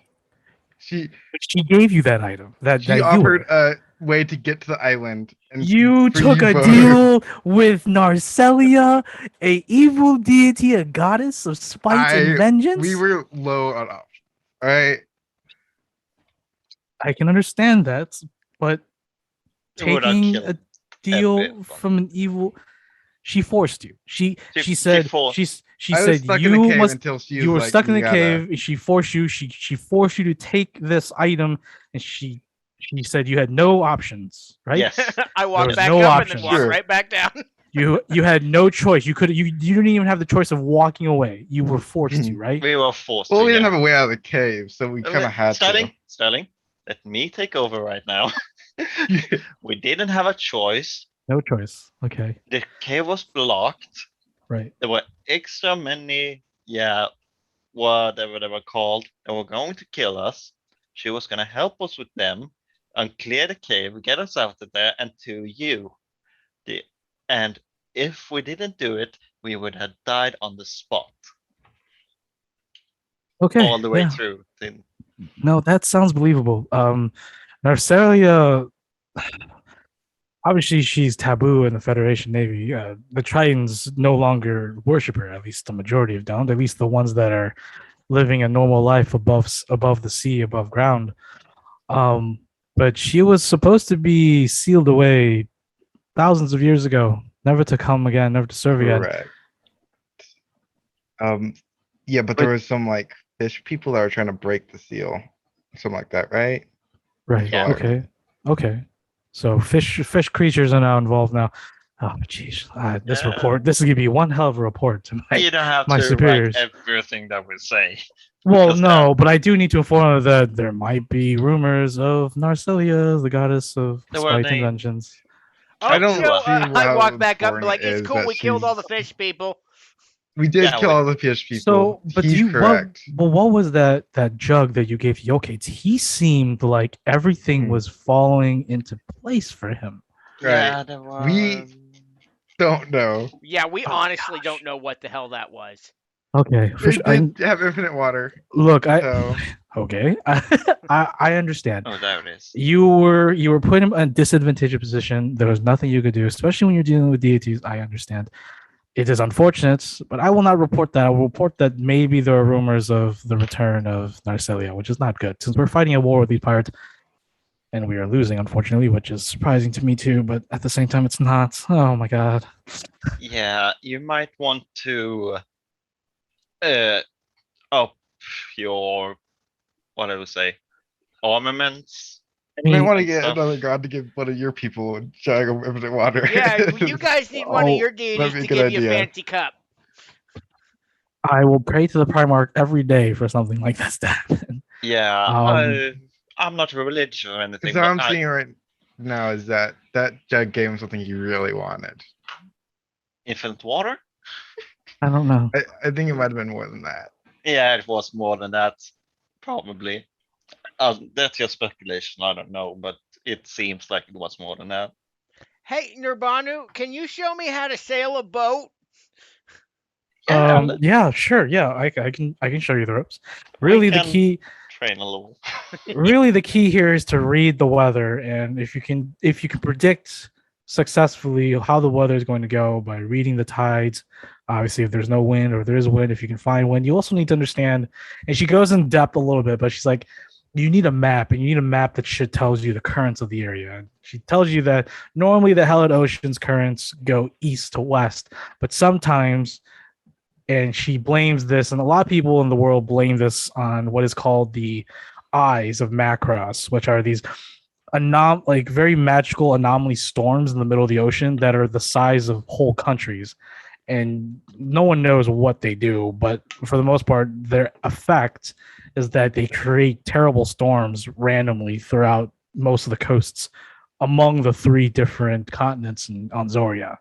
um Other than that, she's like, yeah, follow the currents. You need to study some maps. You need to actually like study a little bit so that you know where to sail your ship, where not to sail your ship. It seems that you want to like you you put your boat way too close to the cliff. Should not have done that. You should have gone out to the ocean a little bit. If there was a storm, you should have laid anchored and just weathered the storm. Do not, especially in a Told you. sloop, you should not have gone out into the storm or out. You shouldn't have been sailing. You should have just found like a cove or a cave, or even just go on beach and just stay there. I'm just gonna tell you, we tried to do a lot of that, and a lot of it did not go well. No, what we tried We- to do was keep sailing over to Zobravi. We ran aground like 3 times or something. I No. said we should go into a cove, and you're like, no, we need to keep pushing. And everyone was like, yeah, let's do that. And now we don't have a ship. And that's how we got stuck in that cave. Hey, at least the Fawn Feather's still in one piece over in Afram. Yeah.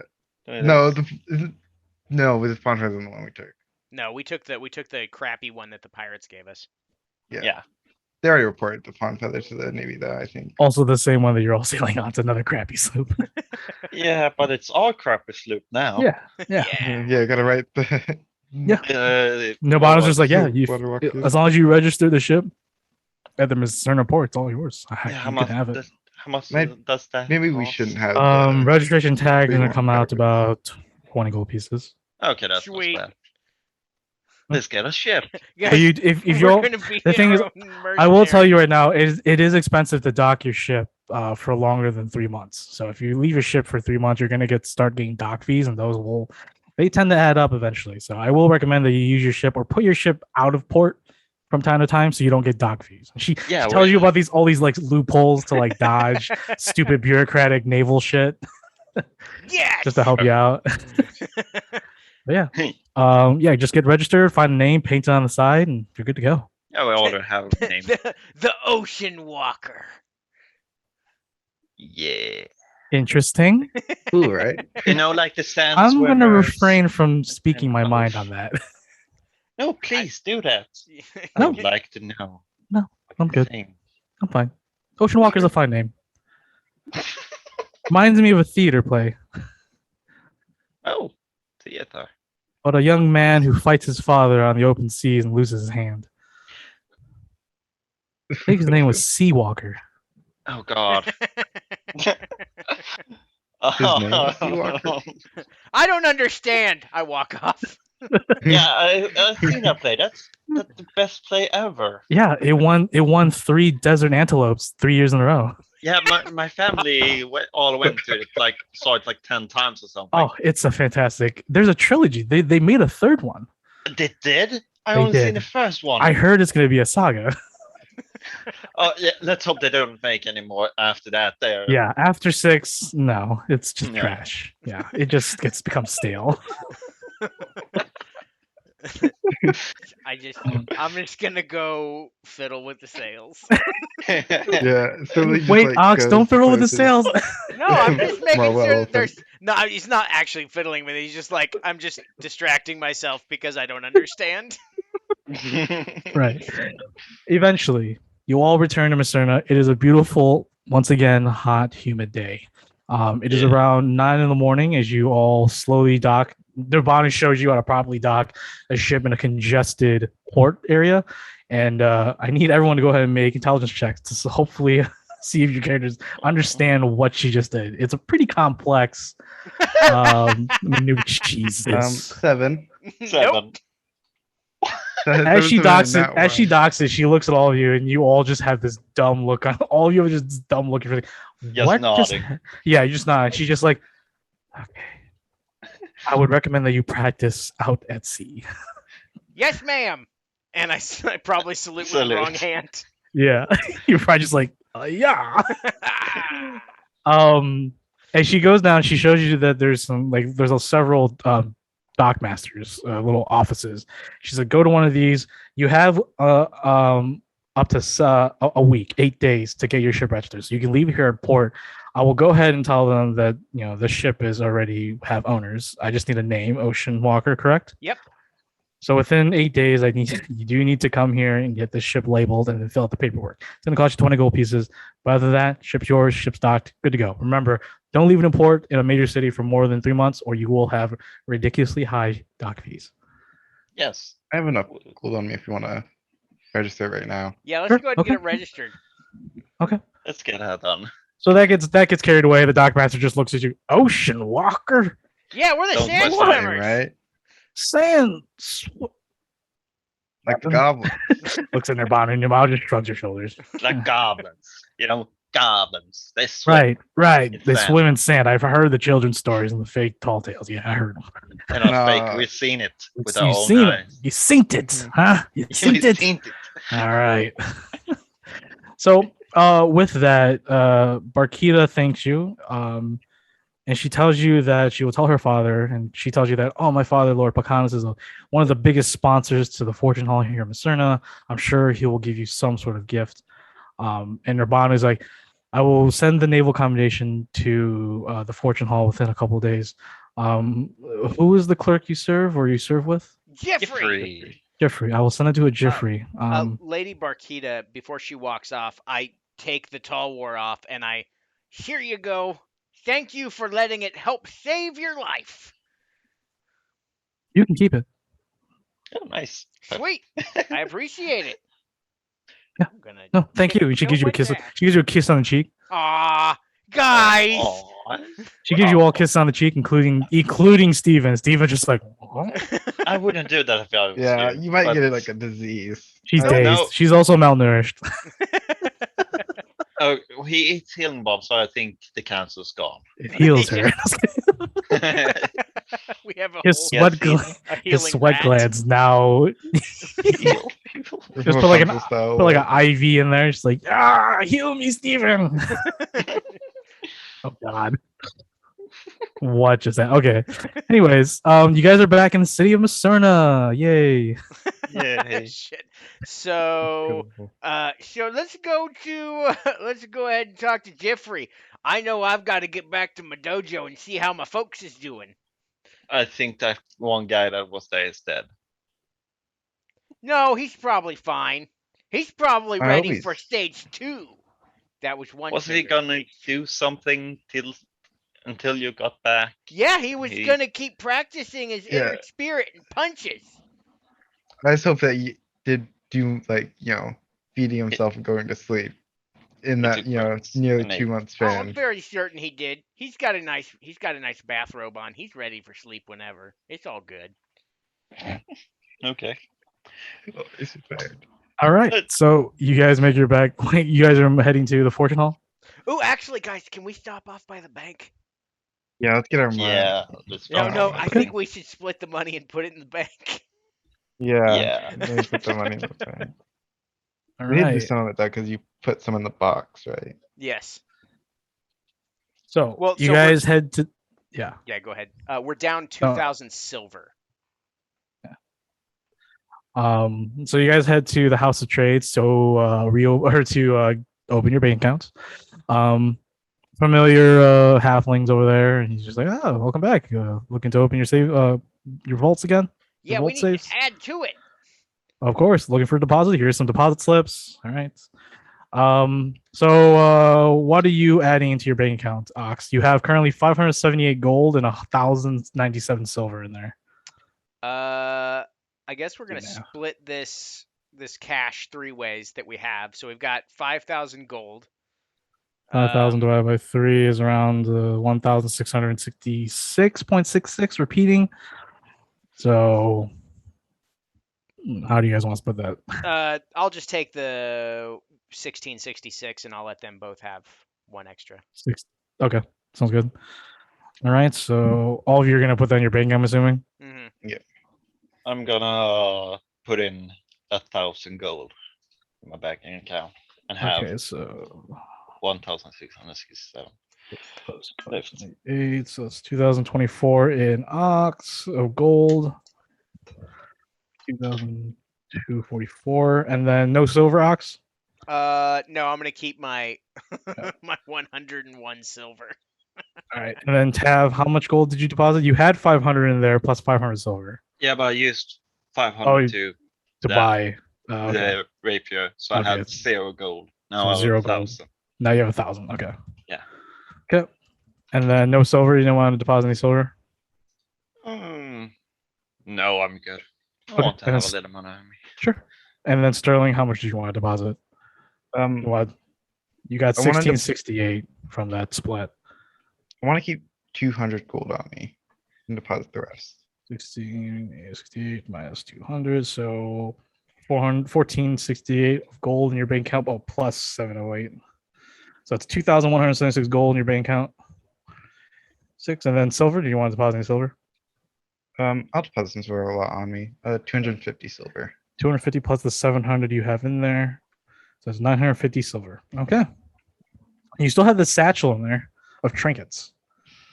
We should Oh, talk yeah. to Yeah, we I- should I talk think- to yeah, I Jeffrey think- first. Because he was gonna find a guy. That's what you did ask him before you left. Yeah. Might as well take it out now, right? Yeah. Yeah, So they're coming back to the bank. So let's take out the satchel of trinkets.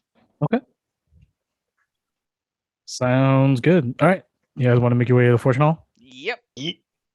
Awesome. Make your way to the fortune hall. It is once again another normal busy lobby. Jeffrey's over there.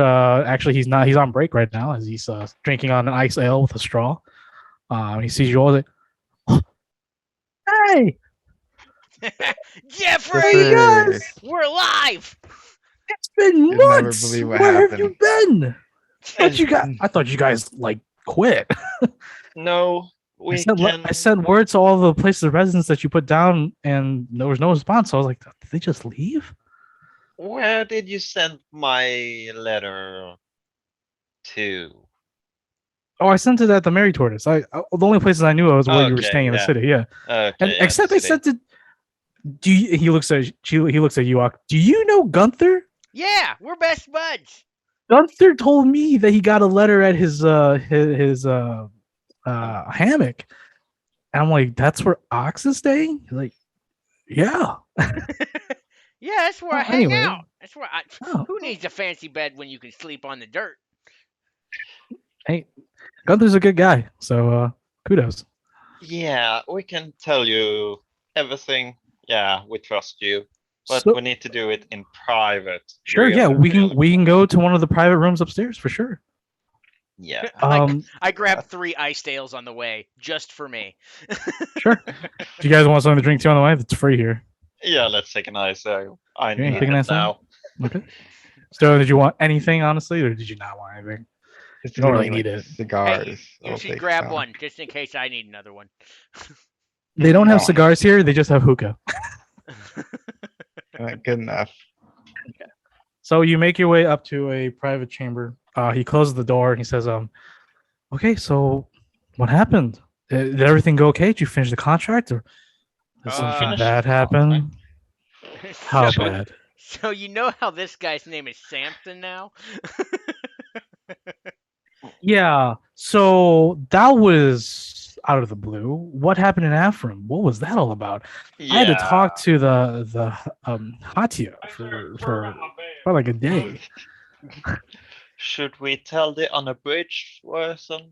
Let's just, you know what? We're here with Jeffrey. Jeffrey is our handler. Jeffrey needs to know the legit facts. So Yeah, let's just really. be 100% honest with Jeffrey. Yeah, we are. So we tell him everything. Everything. We tell him literally everything. Let's not. I want to still avoid the fact that I killed Silsus if I No, can. no, No, no, we no. don't. I tell him that. I'm like, it was a mistake that Silsus got in the way of your dagger. That's a bad way of putting it. Makes it sound like I killed him on purpose. During the entire exchange, Jeffrey like makes himself more than a few drinks. And at the end of it, he sets down his like 8th final drink that he's made, his mixed drink. He puts it down on the table and just looks at all three of you. Holy shit. Are you kidding me? Which part? Unfortunately not. Okay, well, now the whole Afram incident makes some sense. But this talk of snake people and Narcelia, that name hasn't been uttered in the Federation for over like 3,000 years. She's bad business. Well, it's been I uttered 3 didn't- times in the last 3 hours. And then you've dealt with Yulkates, who is like a wanted federal fugitive. We didn't want to. I understand. Trust me, I know. I understand. It's just it's a lot. It's a lot I have to process right now. I would have been And- in a fighting arena. Oh, the Bard Yeah. Arena? I heard terrible things about the Bard Arena. I would have been Thank sold. the gods. I'm It's, not uh, fit for slave work. No one is. No one is. It is an archaic way and method of labor and other terrible things. But we got the cabin back, at least. You And got the cabin back, which is great. And also, I do have your pay. Yay. 80 silver pieces each. Yay. Oh man, this is the most I've seen all day. Yeah, it's so much. I think we can retire. Jeffrey just looks at all you. All right, that's enough. So Um, hey, did you find a guy Almost to do enough to get the appraisals? revolver. I did. So I did find one. I have a contact within the Rasfian Thieves Guild that she can help us or help you all. I've already had mine appraised and I've already sold it for quite a bit of coin. Much. A lot. That's not really. A gentleman pieces. doesn't sell and 1,000. sell. 1,000 gold pieces. You can get. That's what I know. like, That's how much it was. Yeah. So I can he sort of writes something in like a torn piece of paper and he just slides it over to all three of you. She can meet you at the Merry Tortoise, I believe. Let me see. He actually goes back to the note and looks at it. The Merry Tortoise. Nice. I can go ahead and schedule a appointment with her. She's quite good. She's quite good. She can get you a good rate. It's a fair rate. She's a good friend of mine. So Nice. Sounds good. just let me know when you want to have that appraised and I can set that up for you. ASAP, please. ASAP, understood. I will go ahead and contact the guild as soon as I can after this meeting. I know that you all just been through some time. I can give you some. I come back when you're all able. With Captain Urbano, it seems that she is going to approve you for naval accommodation, which is great. That's going to go a long ways to helping you get better contracts. And Lady Barkita, I don't know, do you realize that that's Merchant Lord Bacanos' only daughter? He's one of the biggest, if not the biggest, like boosters of Oh, this you fortune. know, we just doing what we do because we do what we do. That's great.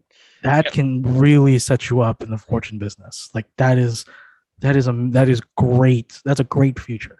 You're all building your future very well with that network. Yeah, That's very good because it some took a lot of effort to get both of them back. Yeah, including that whole I- thingamajig. From what I heard, it definitely sounded like quite the ordeal. I'm happy that you're all back in one piece. I know that you have more problems, I guess you could say, but I think right now you guys are in a good position, and the future looks bright for all of you here. Yeah, I just have one question. Sure. The question is the question about that contact that Yakul had there. Has anything happened with that? Oh no, With that's who? supposed to be us. Remember, we're supposed to go Oh, do that. yeah. Okay. Is the question open now? It was before. I don't. Okay, I don't think you told her about that or him about that. I think No, that we, was. we actually Oh, you did. told him about Jakao. You did tell him about Jakao. Well, you told him about Jakao. You didn't tell. I didn't know you told him about the meeting with Jakao's Yeah, that was the contact. Okay. only thing we really alluded to up front. So Didn't you we? told him about Jakao. So you're gonna tell him about Jakao and how he's meeting someone and how he was stealing from the market to distract not only the shirtas but freelancers too. Is that what you wanted Yeah, to we, do we as did. well? We told him that previously. We just didn't tell him Okay. explicitly About the that we let question? Jakao go. Yeah, that's Right. And he's like, okay, yeah. The question actually opens on certain days. Let's see, what day is it today? Today is. what day is it? What day is it? I know 5 days to exactly get what there, day 4 it days to get is. there. So it is it is Damson the 19th of Raincrest. Wow, a lot of time has passed. Yeah, Damson the 19th of Raincrest. Oh God. And yeah, I need to go ahead and look up when the question opens again. Macerna. The city of Macerna. Nope, it's shops. Macerna shops. Question. The question is one thing open. Every Ladine, Otano, and Donather of the week at 7 p.m. So Not today. Not today. Oh yeah. We can wait with that. Yeah, But the next one would be on in 2 days. Sweet. Yeah. So I guess Jeffrey, you're gonna go let your contact know. You guys wanna go back to the whatever the place is that you're gonna be, and I'm just gonna go check on my disciple and dojo real quick and check on Gunther, and then I'll meet you there. Sounds good to me. Yeah. Sounds good. I'm just gonna take it easy. We have a hell of a few months. Yeah, take when you're all ready, just come back. I'm sure once the naval combination comes in, I can find a way better contracts for you all. Sweet.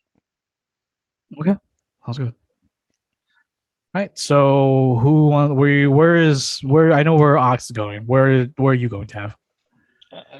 Just down to the bar and Oh, down the lobby. Okay, yeah, just drinking a little wine or something. sure, yeah, of course. Just relaxing with Steven, Heck yeah, petting him.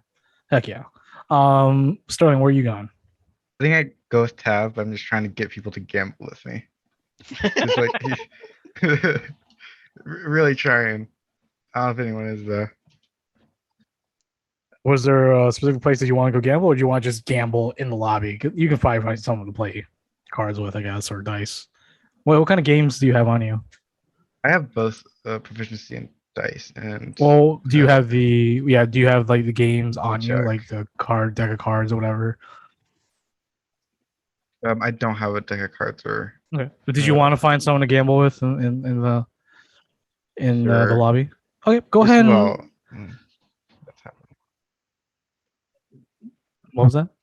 No, it's like Ox's thing. His stuff has one. Sure. Go ahead and did you want to play dice or cards? I think Sterling plays cards. So go ahead and roll Roll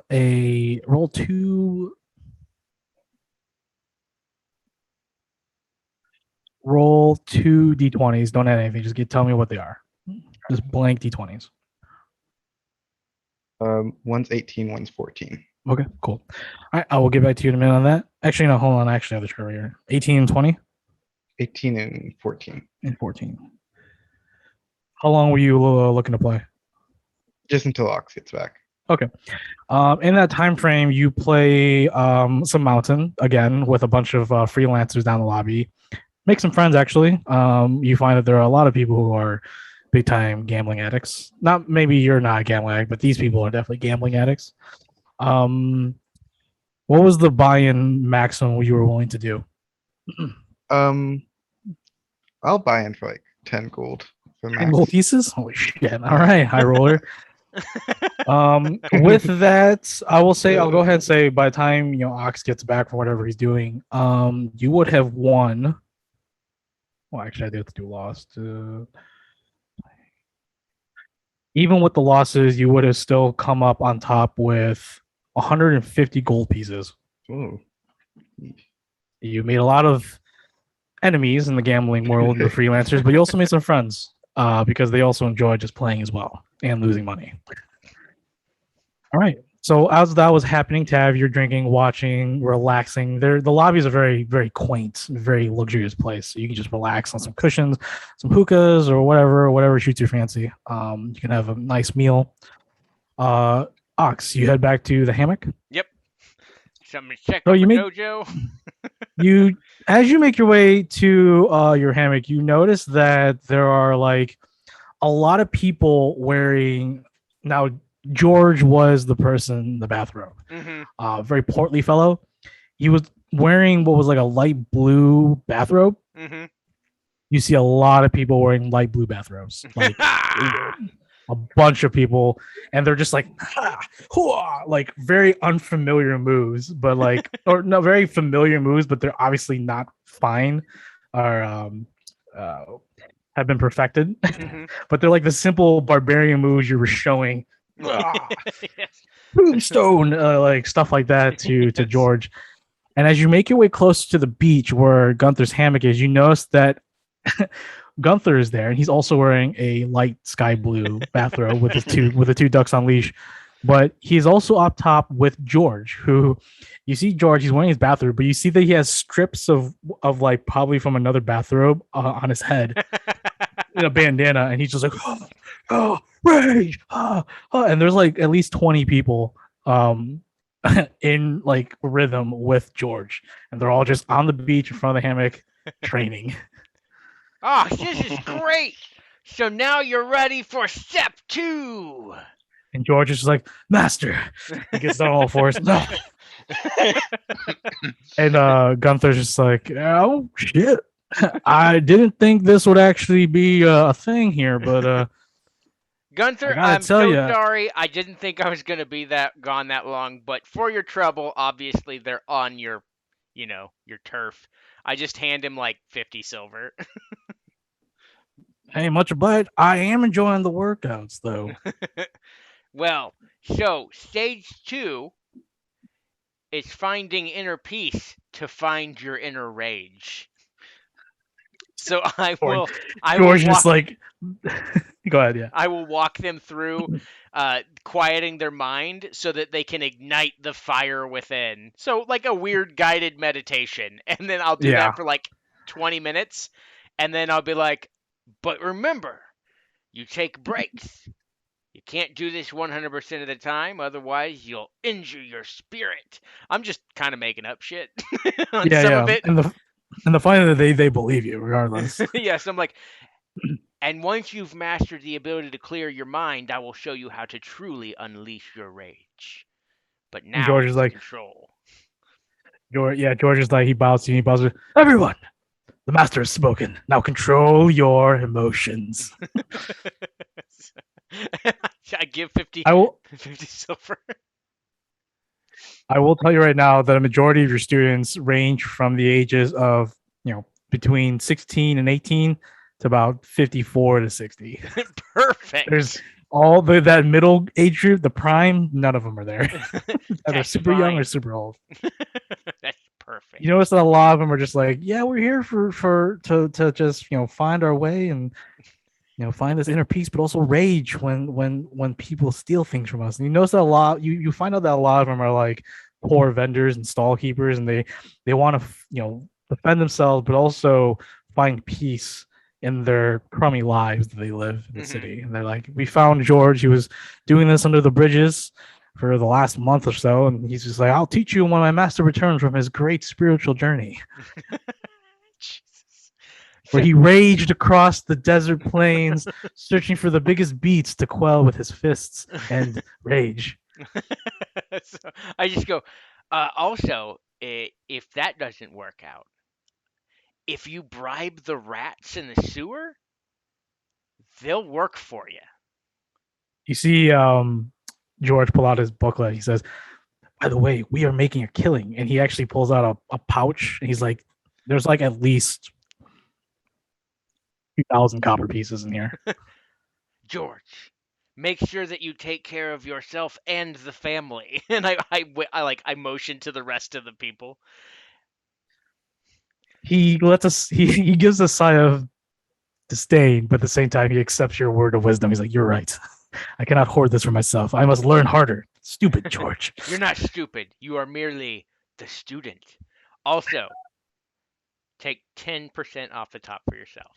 You are Very well, master. I knew you were truly wise. Rage on! Rage on! I'm like, Gunther, you have a wonderful time. I gotta go meet a person about a thing.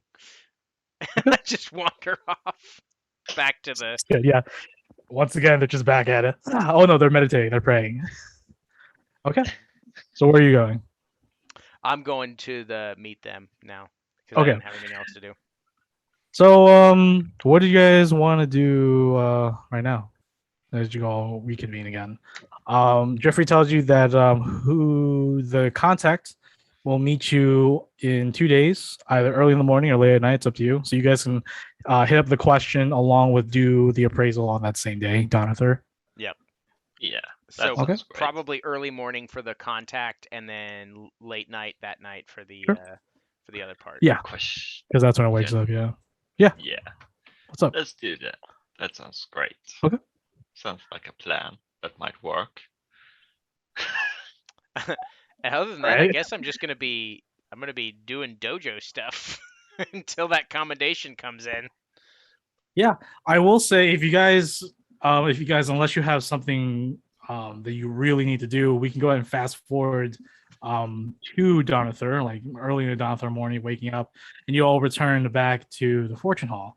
When you do, the commendations come in, and with that, you all receive 2 minor boons for your characters, which I'll post them in Discord for right now, but then I'll update your character sheets with those. And I'll go ahead and post them what they are. So boons are just added feats to your characters. Mm-hmm. Just in sort of layman's terms, what they are to me. They're not epic boons, like really good boons. These are minor boons, things that will help you out, in the meantime. So I'll go ahead and post it in campaign handouts.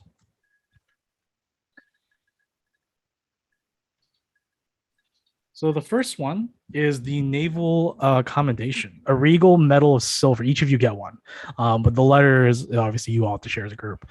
So each of you get a medal of silver with the icon of the Federation Navy printed on it, glistens with authority and respect. You all gain +5 to persuasion, deception, intimidation checks when interacting with the Federation Navy.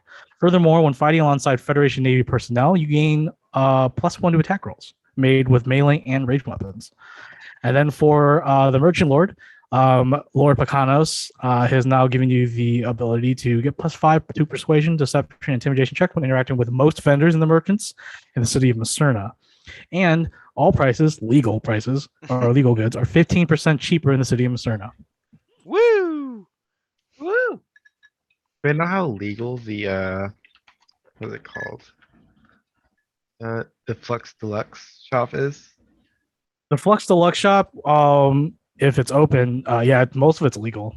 It's headed by an adventurer. He should be Eh, back by now. once you meet the person, you'll understand how eccentric the person is and how Yeah, once you meet him, if you guys go and check it out, once you guys go check it out again, it's been a while. Hopefully he's back, or he or she is back. Hey, And then with that, I will go ahead and leave 3 options for 3 new contracts available based on the commendations and the support of Lord Bacanos. I'll go ahead and post them in campaign handouts as well. And then you guys get to think about it over the next week to choose which one you want to take. Sweet.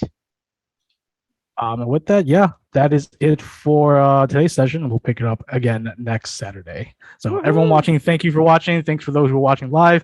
Awesome, you're cool.